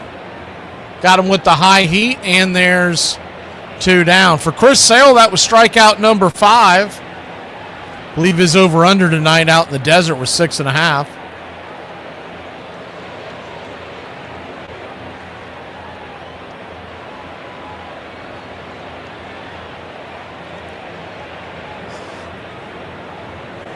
Lefty-lefty matchup now. Chris Sale goes back to work. The first pitch just misses the outer edge with the slider. It's 1-0.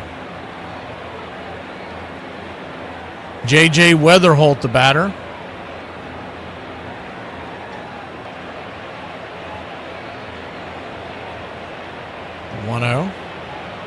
Check swing down and away. Ball 2-0. 2-0 count.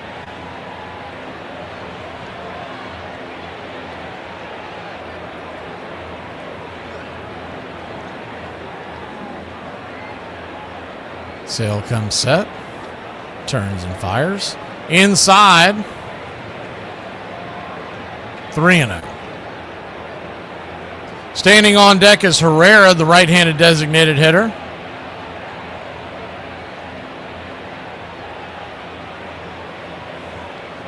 Braves nothing, Cardinals nothing. Bottom of the third. The 3-0 pitch. Right there, P at the knees. 3-1. 96-mile-an-hour sinker coming in. It's been pretty consistent tonight with the sinker and the slider right at a 20-mile-an-hour difference. That is a lot to deal with as a batter. The 3-1. Drops the slider there. Full count.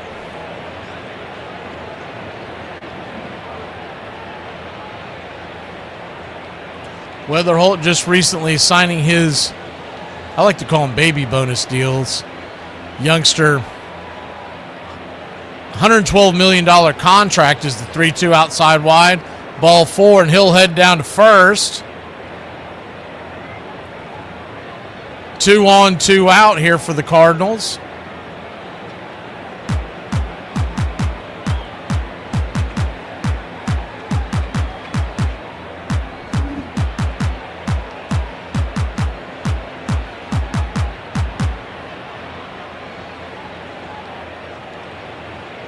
Chris Sale is going through it right now. His shirt is soaked. They just did a close-up. My God, that thing must weigh 20 pounds right now. It's not even raining yet. Lefty-righty matchup. First pitch swing and belts it high and deep into left field. Back at the warning track, making the catch for a loud out number 3. Dubon with the catch, F7 in your scorecard. We'll go to the top of the 4th. 0-0 in St. Louis. What's for dinner?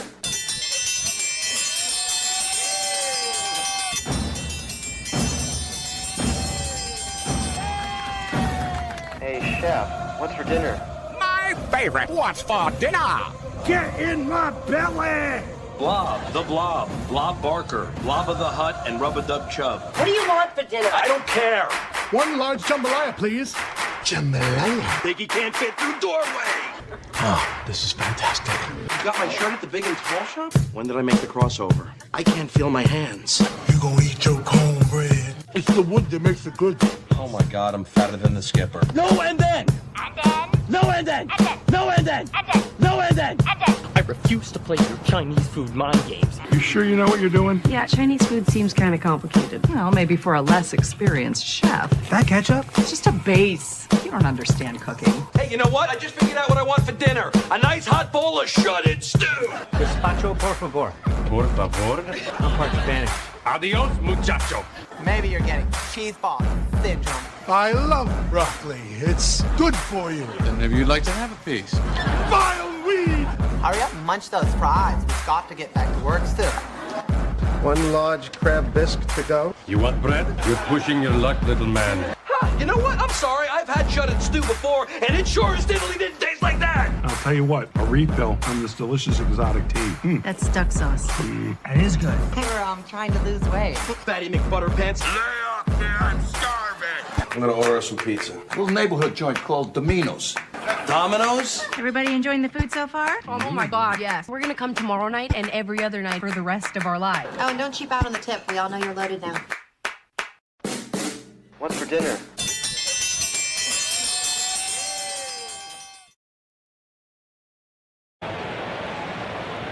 We head back to the top of the 4th inning.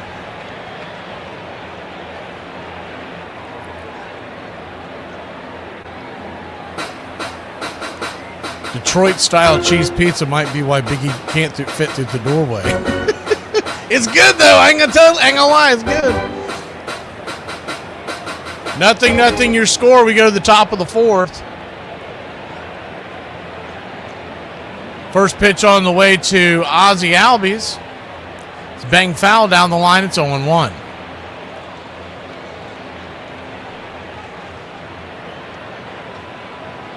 Cardinals with 2 hits. Braves with 1. Nobody with any runs or any errors. We head to the top of the fourth inning. Thankfully, in a fairly fast-moving game because we are expecting rain to hit the area, but hopefully it won't stop the play. The 0-1. Out wide, 1-1. See a lot of fans here in St. Louis with ponchos on. I saw a couple of umbrellas earlier. The 1-1 pitch swing. Fouls it away. It's 1-2. And there must be some rain coming down now because some of the fans are scurrying. Doesn't look overly... It doesn't look like a downpour, but it's hard to tell sometimes on TV. Are they calling it? Never mind. That's going to do it. We got a good old-fashioned rain delay on a 1-2 count. Cardinals, Braves, 0-0. And the rain delay begins.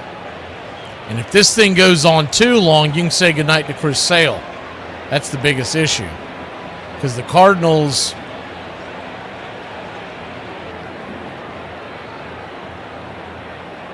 are on defense right now.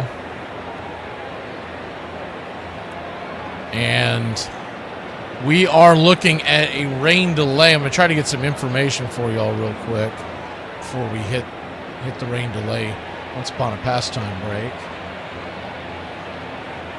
See if we can figure out any news here.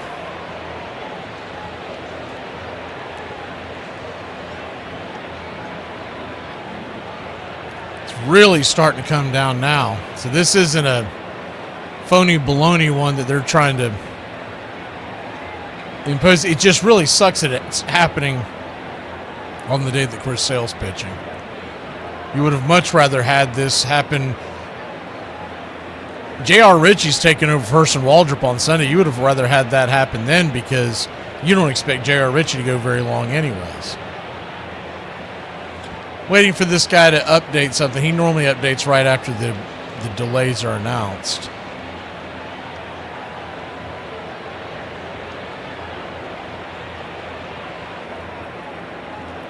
I don't see anything right now, but as soon as we get some information, I will put it in the chat for you. The last thing he's updated was that Pittsburgh postponement that we talked about not too long ago. We're going to hit a quick break and then take you to a Once Upon a Pastime series.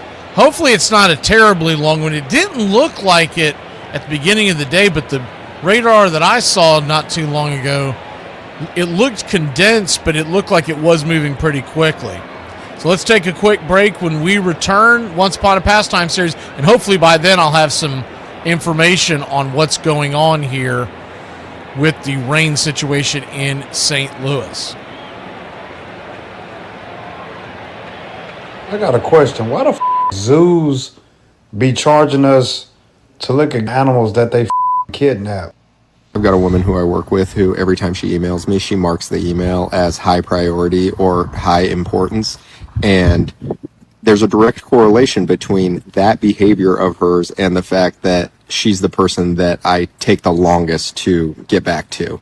Let me set the scene. 1776, Revolutionary War. The British are coming. You're scrambling. You're running. You're telling your friends. All of a sudden, pop! Your Achilles torn. What's next? What is next for someone who tore their Achilles in the 1700s? Because no doctor knew what was going on. Nobody. What do? Is that it? Your life's just over? They just take you out back and shoot you like they do the horses? I mean, done. Done for. When the 70s ended and Fenway Park got rolling into its 8th decade, the Red Sox celebrated an earlier era by retiring the numbers of both Ted Williams and Joe Cronin. The walls of Fenway are rich with history. It's Boston's way of keeping the past alive for those in the present and the future. We always have had a theme here at Fenway Park of trying to celebrate the generational aspects of baseball and fan experience. And in 1986, we had a very special Old Timers Day plan. And that day included the presence of an iconic trio of brothers. 3 members of the famous baseball family, Don, Joe, and Vince DiMaggio, will present an ash tree symbolizing Major League's baseball family tree. Unbeknownst to me at the time, the 3 DiMaggio brothers had never appeared together in a Major League stadium or ballpark ever. Nor would they ever again, as Vince would pass away a few months after sharing the day with his brothers. But you can't have a memorable past without a successful present. And throughout the first half of the 80s, the Red Sox showed signs of better days ahead. Welcome in, your home for the classic call, Radio Baseball.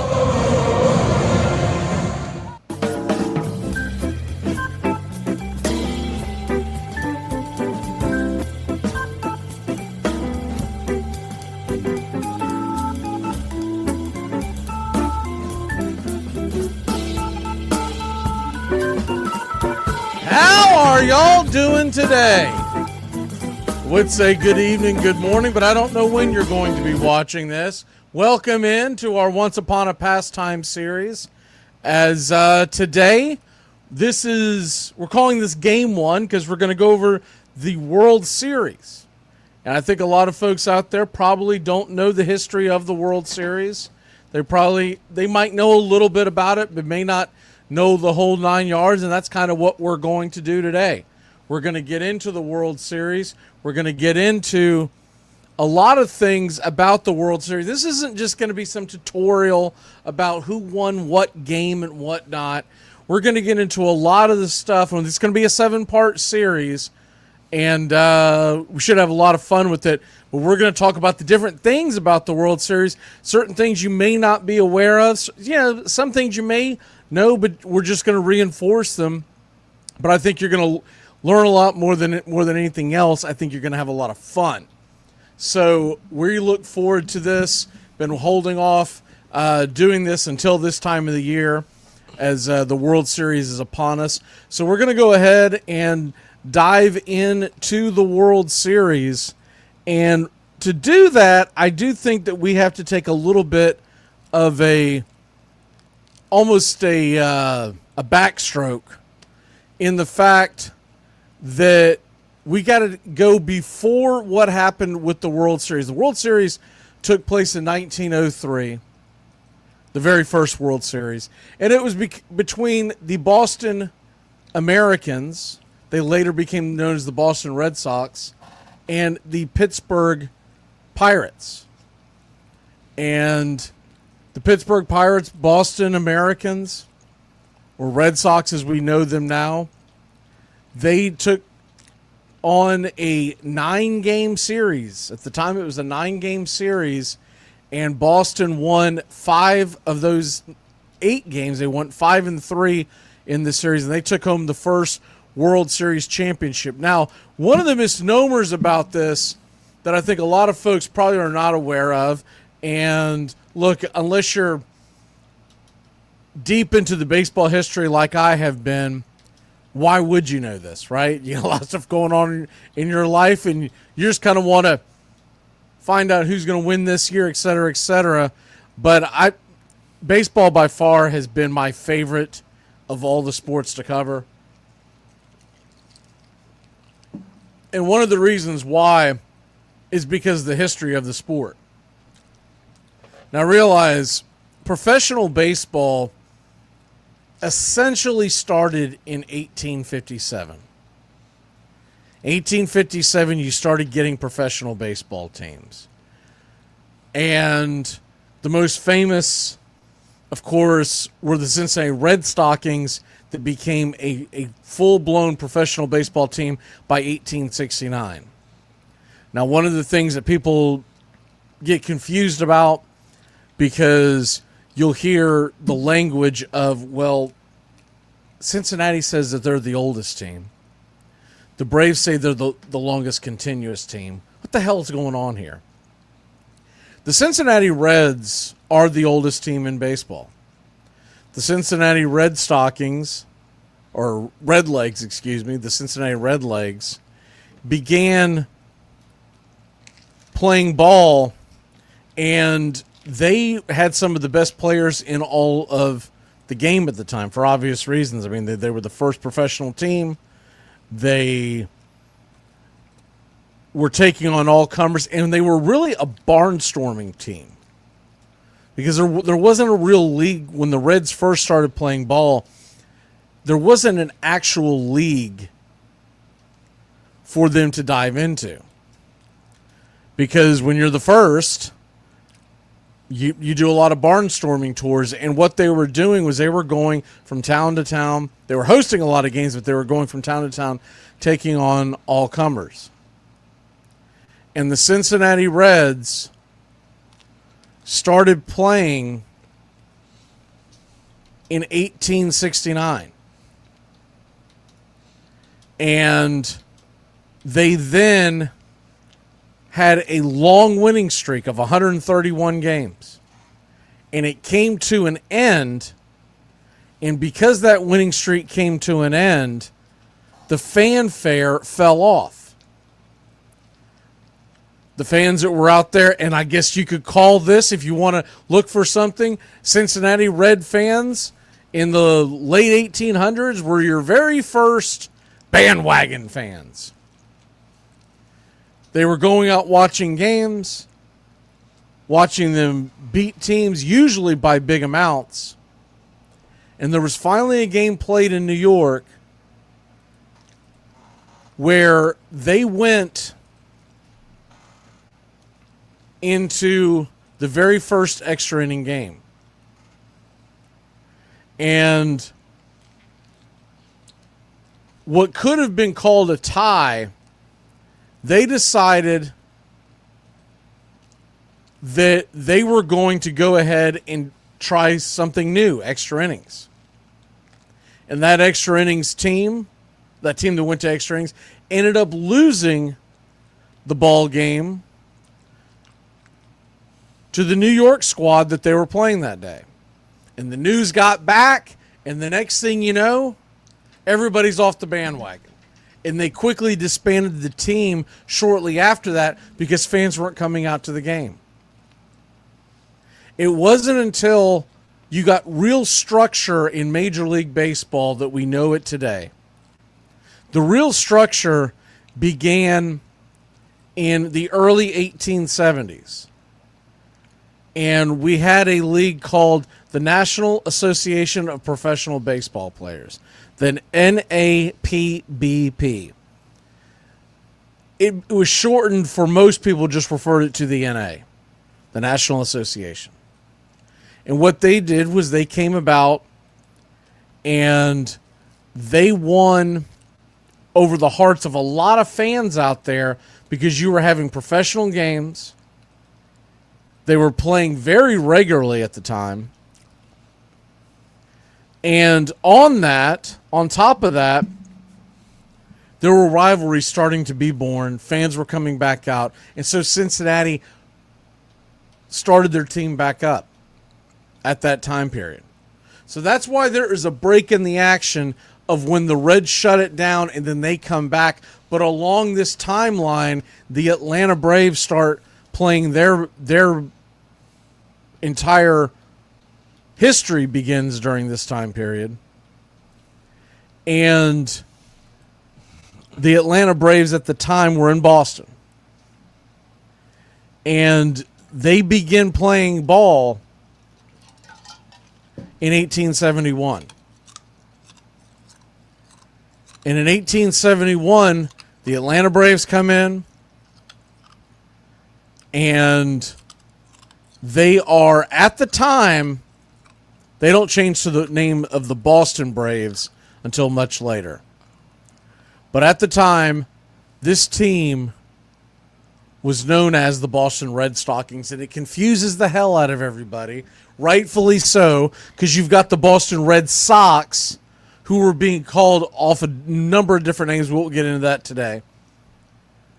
They finally land on the Red Sox because the Red Stockings had, at that point, changed their name several times, and it was a popular name in the area. You didn't have all the stuff you have today on the fact that, well, you can't name that team that, and you can't do this, et cetera, et cetera. So, with all that being said, the Atlanta Braves franchise begins in 1871. They're known as the Boston Red Stockings at that point. They're known as the Boston Red Caps from 1876 to 1882. The Bean Eaters from 1883 to 1906. Then they go to the Boston Doves from 07 to 1910. The Rustlers in 1911. They go to the Boston Braves from 1912 to 1935. You would think, okay, 1912, let's go. We got it. We're the Braves, and nope, that's not it.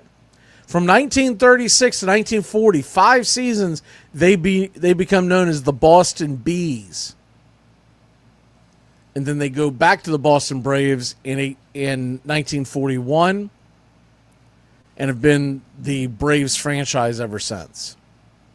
So when we are looking at the beginning of professional baseball and the first team to really take the torch, it was the Braves franchise, because this was an organized league. Now, they obviously did not have a World Championship Series like the World Series. That did not come about until 1903. But there were informal postseason series.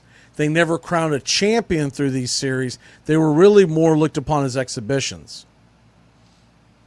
So what you have to go off of, if you're looking for the champion of those leagues in the early going, and the earliest you can really get your head around would be the 1871 season, because before that you had a lot of minor, well, they were professional teams, but they were scattered all throughout. It wasn't very organized, and they didn't have a lot of, quote-unquote league championships. In 1871, that becomes the first concrete, this is a real live, organized professional baseball league in 1871, and they are known as the NA, the National Association. Of course, if you were going through the whole thing, National Association of Professional Baseball Players. I don't think they were worried about social media back then, so they didn't worry about how long the damn name was. But you get it. You get the drift. It was founded in March of 1871. It folded 1875, and the reason why was because this becomes the groundwork of what is known now as the National League. And, of course, the National League is the grandfather of Major League Baseball, because the American League doesn't really come into play till about 25 years later. At the time, in 1871, you had 9 teams. It went up to 11. It dropped back down to 9, to 8, to 13. It was a literally, think of some of your other professional sports franchises today that have tried to succeed, and they failed, and they come back, and the others try to take them. A lot of football leagues come to mind. This is essentially what was going on in Major League Baseball. But teams that are still around today that were in that original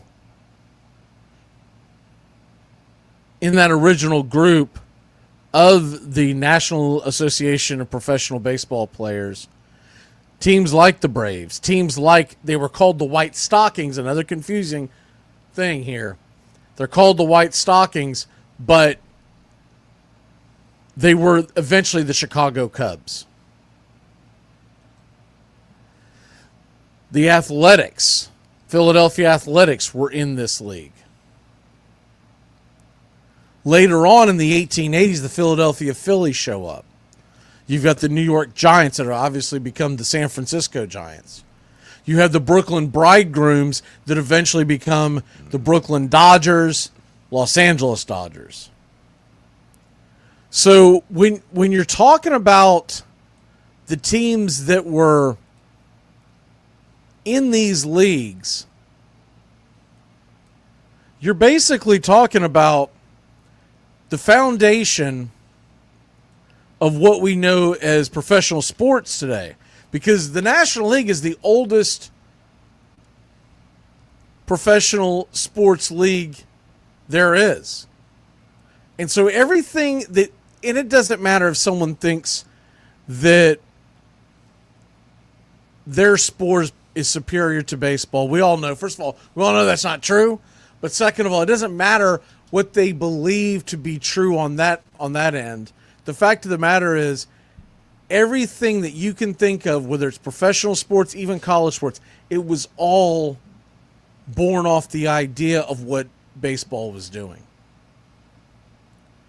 And when you go into that and you go and you do a deep dive, you realize, first of all, they were really fighting a losing battle in a lot of these markets. You know, there was a lot of tough things going on in the United States at the time, and you were trying to convince people to come out and play, or come out and pay to watch people play a game. It was a foreign concept. We've all heard the stories about how hard it was to get people to come out to watch professional football in the 1920s.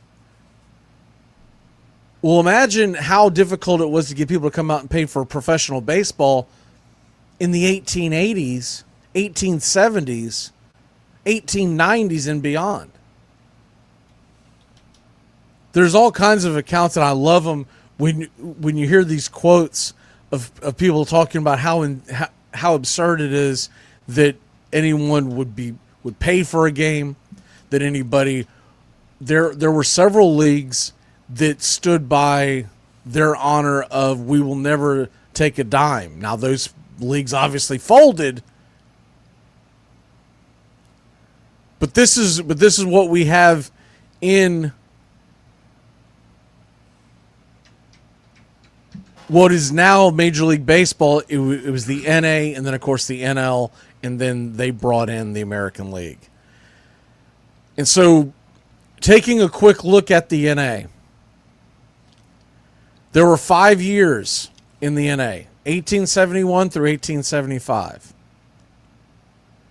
The very first championship in 1871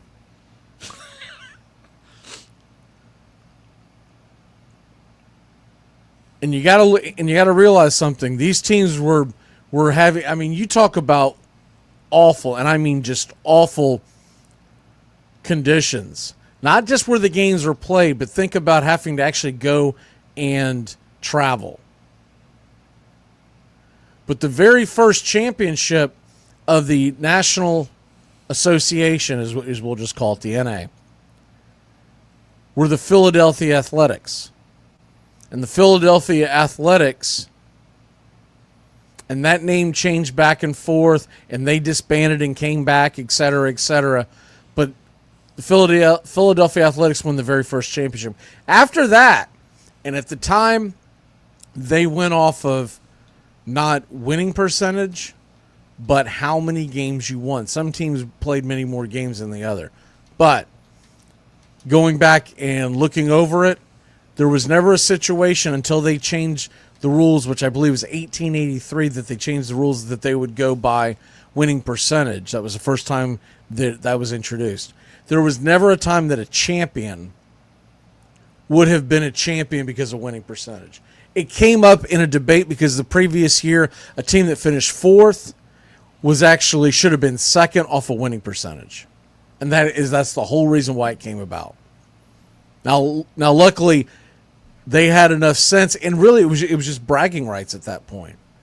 But they wanted to clarify, hey, let's go ahead and get into this, and let's come up with a fair way of deciding a winner. Because remember, there were games that were not finished. There were games, if you go back and you look at the records of some of these teams, deep dives, and you see all these ties, you're like, what the hell was that? Well, there was no artificial lighting, and depending on what time they started a game, because a lot of these guys were working in the factories during the day, and then they were playing baseball in the afternoon going into the early evening. And it's why baseball was created and played in the summertime, because obviously you have much longer days.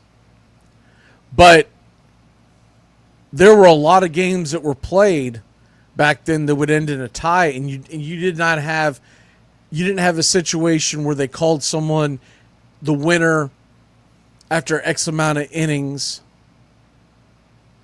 If it ended in a tie, that's just what it was recorded as, was a tie. Now, there were some leagues that would just disband the entire contest, and it wouldn't even go into the books. And that's why when they started doing these deep dives on going back to players' overall numbers, and we're talking about going back and seeing who belongs in the Hall of Fame and who doesn't.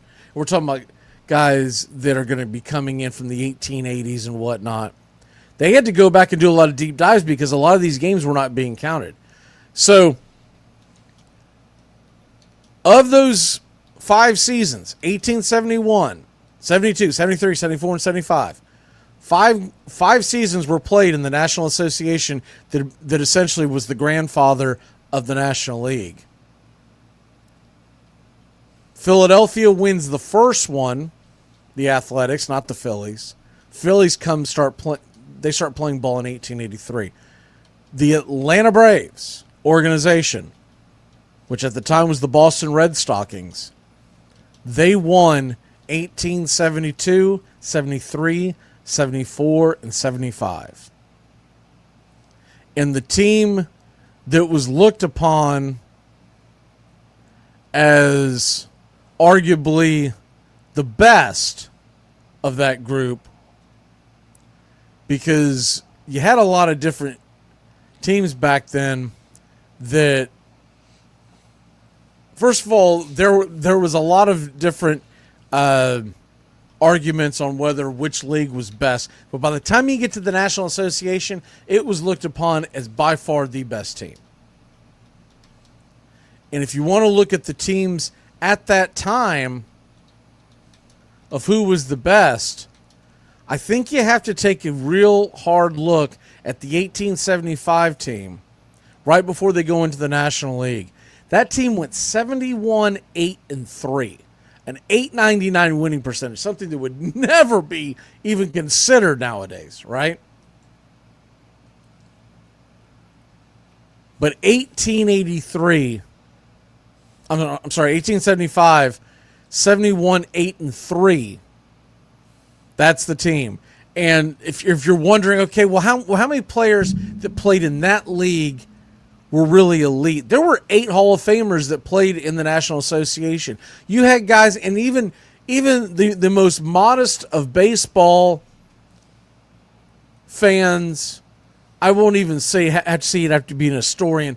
The ones who have watched baseball have consumed a lot of baseball over the years. You've heard a lot of these names: Cap Anson, Albert Spalding. Yes, that Spalding. Albert Goodwill Spalding, the one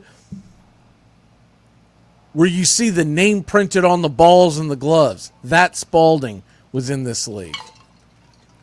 Candy Cummings, he was known as the grandfather of the curveball. He created the curveball, according to many. And that's actually a funny story. If you've never heard it, real quick, he was, during the offseason, he was out on a lake and was throwing a seashell across the lake, was making it curve, and he wondered, because of the curvatures in the shells, could he make a baseball do that? And he quickly found out that he could, and so the curveball was born. Of course, at the time it was controversial. People felt like, remember something, when baseball first starts and starts being competitive, It wasn't until Cummings came up with the curveball, the pitching was being looked upon. Before that, you were supposed to aid the batter. In fact, a lot of teams, a lot of your professional leagues before the National Association, a lot of your leagues, their guy pitched to their guy, so it was like batting practice. And when it ended up happening was when guys like Candy Cummings started finding out ways to get you out. Then it became very imperative that you had an elite pitcher, and the rest is history. But when you go to that very early part and you talk about the elite teams of that time period, it was the Boston Red Sox, now known as the Atlanta Braves, that were the cream of the crop. I mean, 4 consecutive championships, forget about it. You go just a little further in there and you take a look at once it becomes the National League, and that becomes a league of itself by 1876. I think a lot of people are familiar with the fact that it's been around since 1876, mainly because the logo, if you've ever looked at it closely on the National League, has 1876 in it on most of them. So some of them, leave them out, but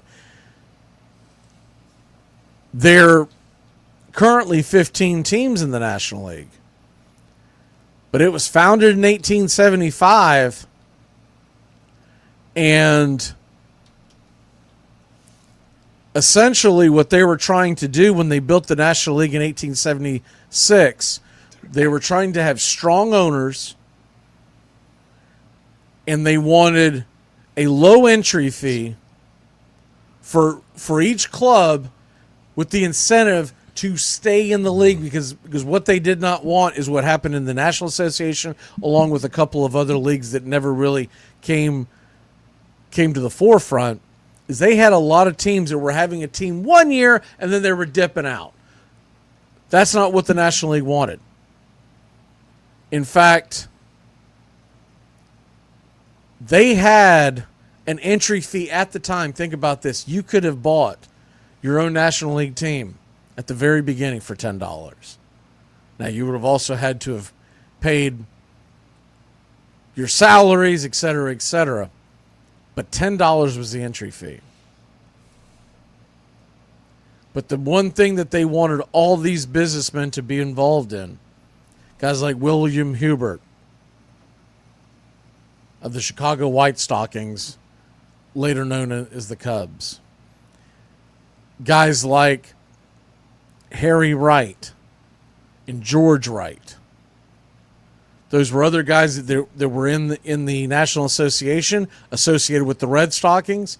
They came over to the National League. But you had teams at that time. It was the Louisville Grays. It was the Cincinnati Reds, the St. Louis Brown Stockings,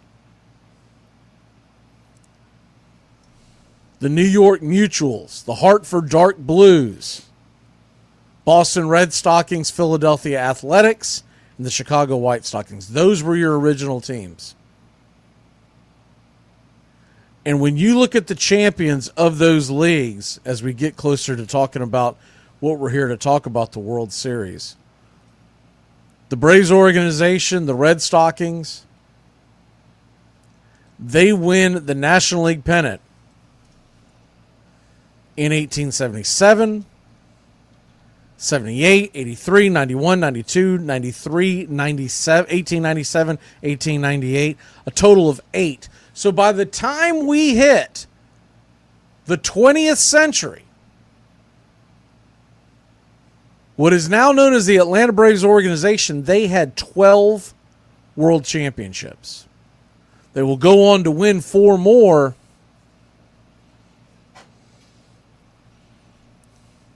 They won the 1914 World Series, the 57 World Series, the 95, and the 2021. But if you ever noticed any of the stuff that I put up, if I put anything championship-wise about the Braves organization, I always have it claimed with 16 world championships. That's why. They won 12 world championships before the World Series was ever created, because no one felt like anyone but the National Association and then the National League was anything but the cream of the crop. It's kind of like to the effect of when you had the AFL coming up in the 1960s, and everyone still looked upon it as your actual champion of the National Football League. It's kind of like when people say, well, why in the hell do people call Green Bay Titletown? Because the Green Bay Packers won all those world championships before the Super Bowl was created. Same thing, it just happened a little longer ago. It's the same exact thing. Other teams that won champions, they had a team named the Detroit Wolverines that ended up crashing and burning. They went from 1881 to 1888. They won the 83 champion. They won one championship, and then they were dissolved. The Brooklyn Bridegrooms, later on the Super Balls, and they are the Super Balls until the late the first decade of the 20th century, where they eventually become the Trolley Dodgers and then, of course, the Dodgers. And they changed their names a few times in the 1920s and whatnot. But for all intents and purposes, they went from, just to keep it simple, they went from the Bridegrooms, who won it in 1890. The Super Balls won in 80, 89, and 1900. Still the same franchise. The New York Giants, the New York baseball Giants that eventually go out to San Francisco. They go out there and they win the championship in 1889, 1888, and they cause a stink in the 1904 World Series, which we'll get into here in a second. And the 1904, remember the World Series starts in 1903. Because of the New York baseball Giants, there is no World Series in 1904. The Baltimore Orioles, just like the Boston Red Stockings, were looked upon as a heck of a powerhouse. The Baltimore Orioles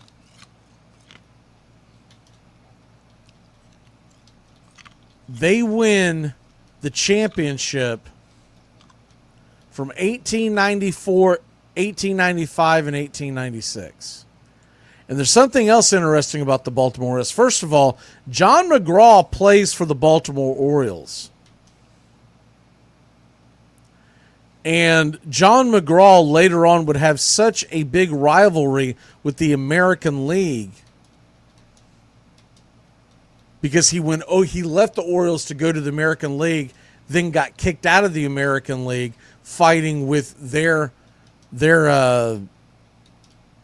commissioner, Ban Johnson. That when you get to the 1904 World Series and the Giants win the National League, remember, they'd only played the World Series once.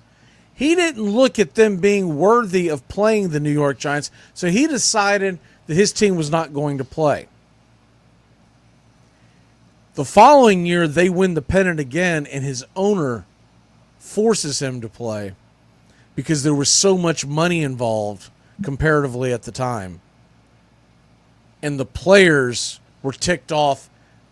They were really ticked off at him as well, because they found out that had they played in that World Series, they would have made almost as much as they did for the entire season.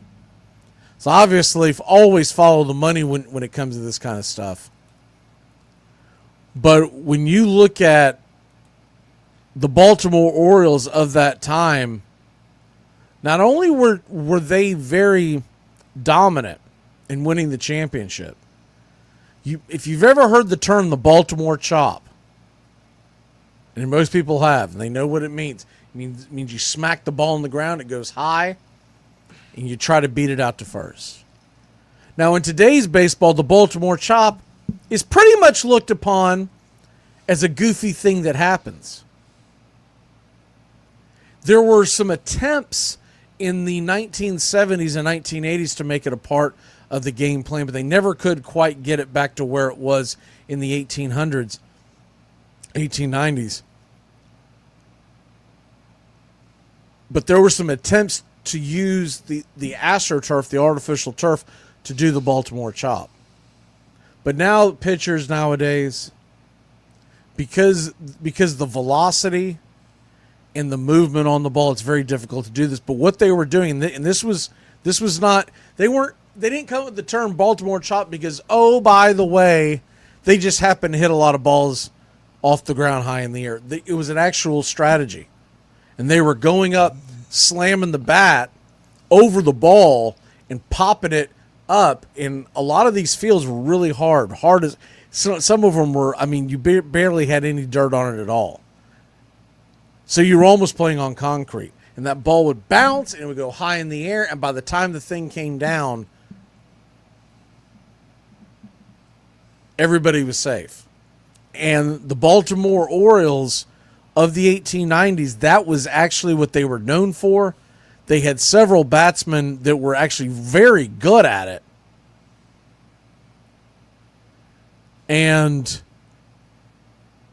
one, John McGraw, was really the reasoning for it. But you had teams in those early part. Here are some teams and here are some cities that you had at that time. Obviously, the Boston Red Stockings, we talked about them. The Chicago White Sox, we talked about them. Cleveland Forest Cities. The Fort Wayne Kiongas. New York Mutuals. Philadelphia Athletics. Rockford Forest Cities. The Washington Olympics. The Brooklyn Atlantics, who only lasted for 4 years, but the Brooklyn Atlantics were known as being quite the draw. They had ownership issues, but the Brooklyn Atlantics at one point were known as one of the favorite teams in the league. Brooklyn Eckfords. The Baltimore Canaries. Middletown Mansfields. Washington Nationals, which is essentially why today's Washington National team grabbed that name. It was a throwback. Philadelphia White Stockings, Hartford Dark Blues. You see a lot of teams with a lot of names involving what they wore because that's how, and this is obviously before someone would go out and buy your garb. But what they were trying to do is name their team after their laundry because it was a way to get the fans behind them. You had a St. Louis Red Stockings team for 1 year, and the official name was changed because of complaints from the Boston Red Stockings. And you also had the St. Louis Brown Stockings, and they were named that in the same exact year. They both played in 1875. So not a lot of creativity with a lot of these names, but everything was new. There's a famous story when they talk about during this time period that there was a garment maker that was trying to talk the National League into going out and have each individual position wearing specific colors. And what I mean by that is everybody's first baseman would wear blue, everybody's third baseman would wear red. It was quickly disbanded because the newspaper writers tore it to pieces, calling them, what was the term? It looked like a Dutch bed of tulips out there. Basically saying, like, the whole thing it was terrible looking. But the guy was trying to make some money. And because baseball was becoming so damn popular, this is what we were getting.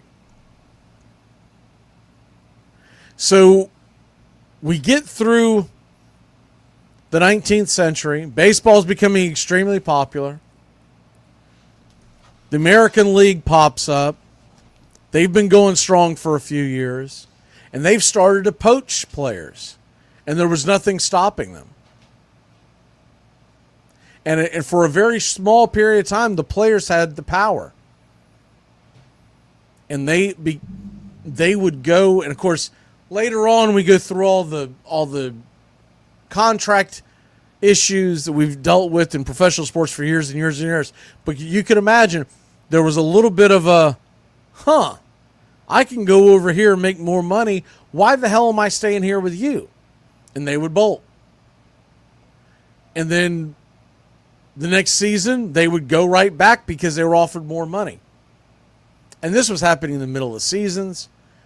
So eventually what happens is both sides, the American League and the National League, will kind of band together and prevent a lot of that. And then later on in the early 20th century, there are other leagues that pop up, leagues like the Federal League and whatnot, that are once again trying to poach. But what Major League Baseball does at that time is they basically beat them at their own game. And they end up squeezing out these upstart leagues that are trying to compete with them, guaranteeing a boat ton of money to the players. Once those leagues folded, they turned around and they cut their salaries. So it was very cutthroat in the first 60 or so years of Major League Baseball. The guys who had invested, they were making money off of this. They were trying to keep something of theirs alive. And there were other people trying to come up and create something saying, why can't we have a part of the American dream? So it's probably my favorite era of baseball, because it was really wide open. It was like the Wild West.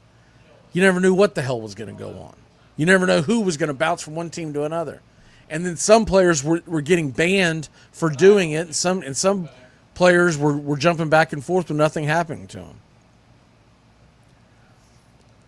So we get to the early 1900s, and the National League and American League decide, all right, both leagues are getting very popular. We need to legitimize one champion. And this is when winning your pennant no longer makes you the champion. This is when it all begins. And it begins with the 1903 World Series. In the 1903 World Series with Boston, playing Pittsburgh, and Boston was already a very popular baseball city with the dominance of the Red Stockings, now known as the Braves. But here's the funny thing. If you think they had a fan base that stuck with them through thick and thin, you would be wrong. Because a lot of your Boston Red Stocking fans jumped over to the Boston Americans, now known as the Red Sox, simply because they could go watch baseball for just a little cheaper. There's arguments on how much it is, but for essentially, the National League team was charging $1 a game. The American League team was charging 50 cents a game. And because of that, and the droves of people going to the now Red Sox team, the National League team, the Braves, lost a lot of their funding, because you got to remember, back then there was no media money coming in, so they lost their money. They had to sell players off. They were getting poached by the American League team. A lot of the guys that were on the 1903 Boston Americans had just left the National League Boston team that becomes the Braves. It originally developed from something called the Western League. The Western League played baseball from 1885 to 1900. And then it was developed from a couple of other areas, but essentially, if you want to know when it all began, essentially Ban Johnson put teams together and they started playing baseball in 1901. By 1903, that was January 1901. By 1903, 2 years later, just 2 years later, can you imagine this in today's sports world? they were playing the National League for the World Championship.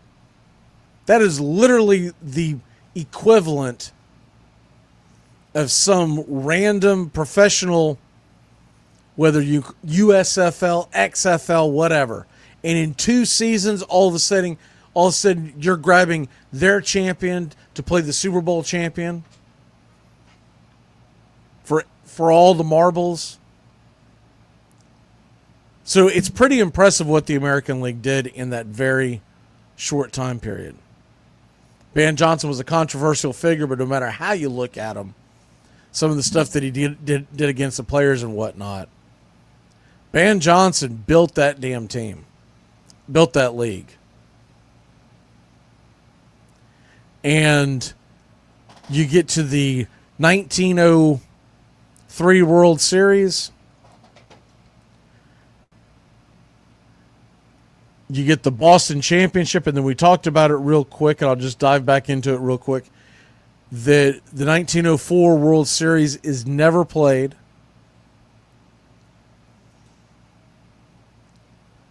And that would not happen again for another 90 years when the strike would happen. In the World Series, 1904, it was being called the boycott. The boycott series. According to McGraw, he didn't want to play them because he looked at the American League as inferior.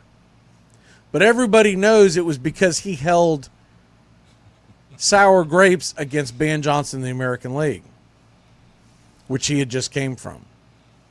So in 1904, there was no World Series. But 1905, the Giants win it again. And this time, the owner of the Giants, along with the players, said, "We got to play him, McGraw. There's too much money involved." I mean, you were getting people sitting on top of fences all around. And we're only talking about a couple of seasons into the American League even existing. In the 1903 World Series, there are many accounts of people lined across the walls in very dangerous spots in Boston just to get a glimpse of what the original World Series was. So then we get to the 1905 World Series. And in the 1905 World Series, you have once again the New York Giants and you have Connie Mack's Philadelphia A's. And we talked about the A's being the first champion of the National Association. Connie Mack takes over the Philadelphia A's in the very early 1900s. He was a manager there for 50 years. You'll always see pictures of him in the dugout. He was the last to wear a three-piece suit, typically wore a top hat as well.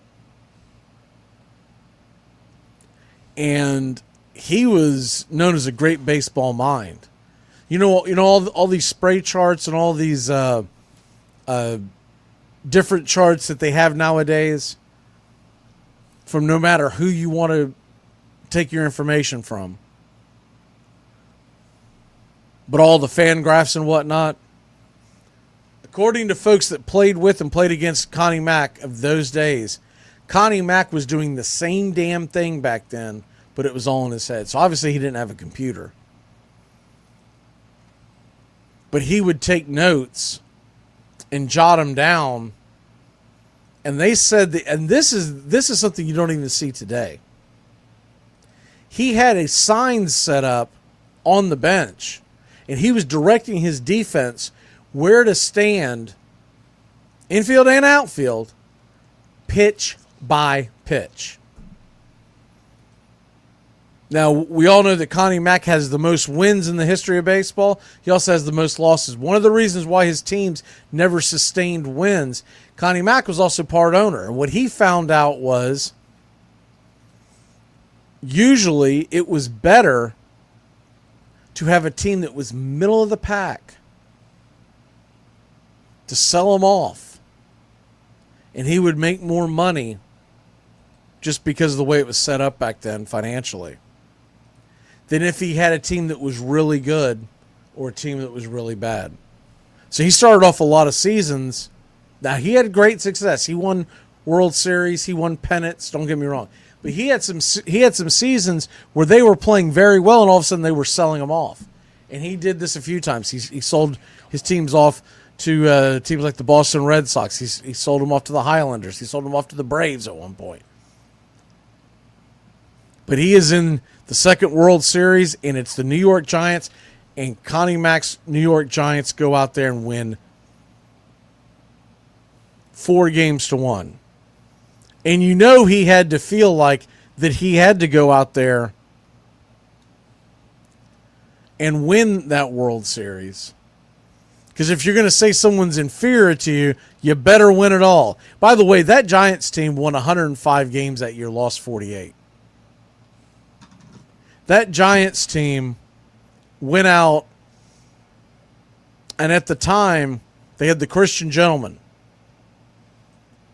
the great Christy Mathewson. And over a 6-day span, Christy Mathewson won 3 games, complete games. People talked about that for decades. Most folks remember the Madison Bumgarner 2014 unbelievable run that he went in, right? All right, y'all, I'm going to show y'all something. I don't know if this is going to do it justice, but see, it doesn't get any larger. I thought the video would expand. This is taken at St. Louis just moments ago. A fan that went to the stadium. There's no way in hell they're playing. Look at that field. That thing is an absolute disaster. And I remember this happening a couple of years ago in St. Louis. I think it was a Sunday night game. I want to say it was against the Cubs. And anyways, I don't know what the deal is with the drainage system in St. Louis, but there's no way in hell they're playing. So I'm going to go ahead and shut it down because I don't want to waste y'all's night. But I saw this, and I literally thought it was a replay of a couple of years ago, and then realized, holy crap, that's live. So there's just no way they're going to let them play. As soon as I know something, I'll put it up as a post on YouTube, on our YouTube channel, put a post up and let y'all know when they're going to make up the rest of this game. I'm assuming it could happen tomorrow. We'll bring it to you if that's the case. They may wait till Sunday, or who the hell knows what they're going to do. I know there's supposed to be some rain in the area tomorrow, but I don't think it's supposed to be quite as bad. I believe Sunday was pretty smooth sailing, but they have to be done by a certain time on Sundays because it's in the labor.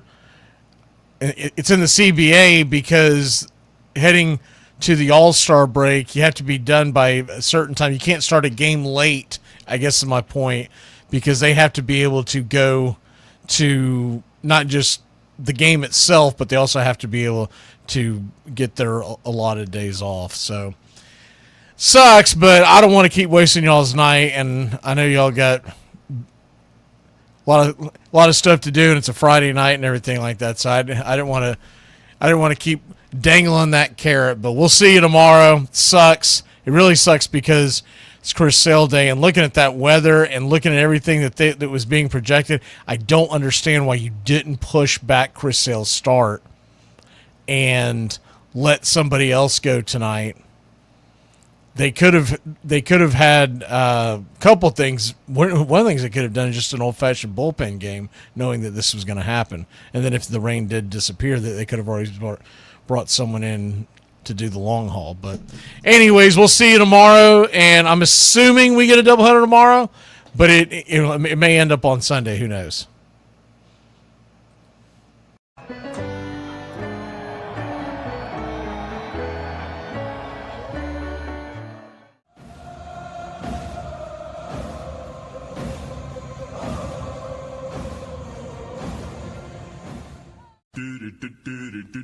Goodbye, sweetheart, well, it's time to go.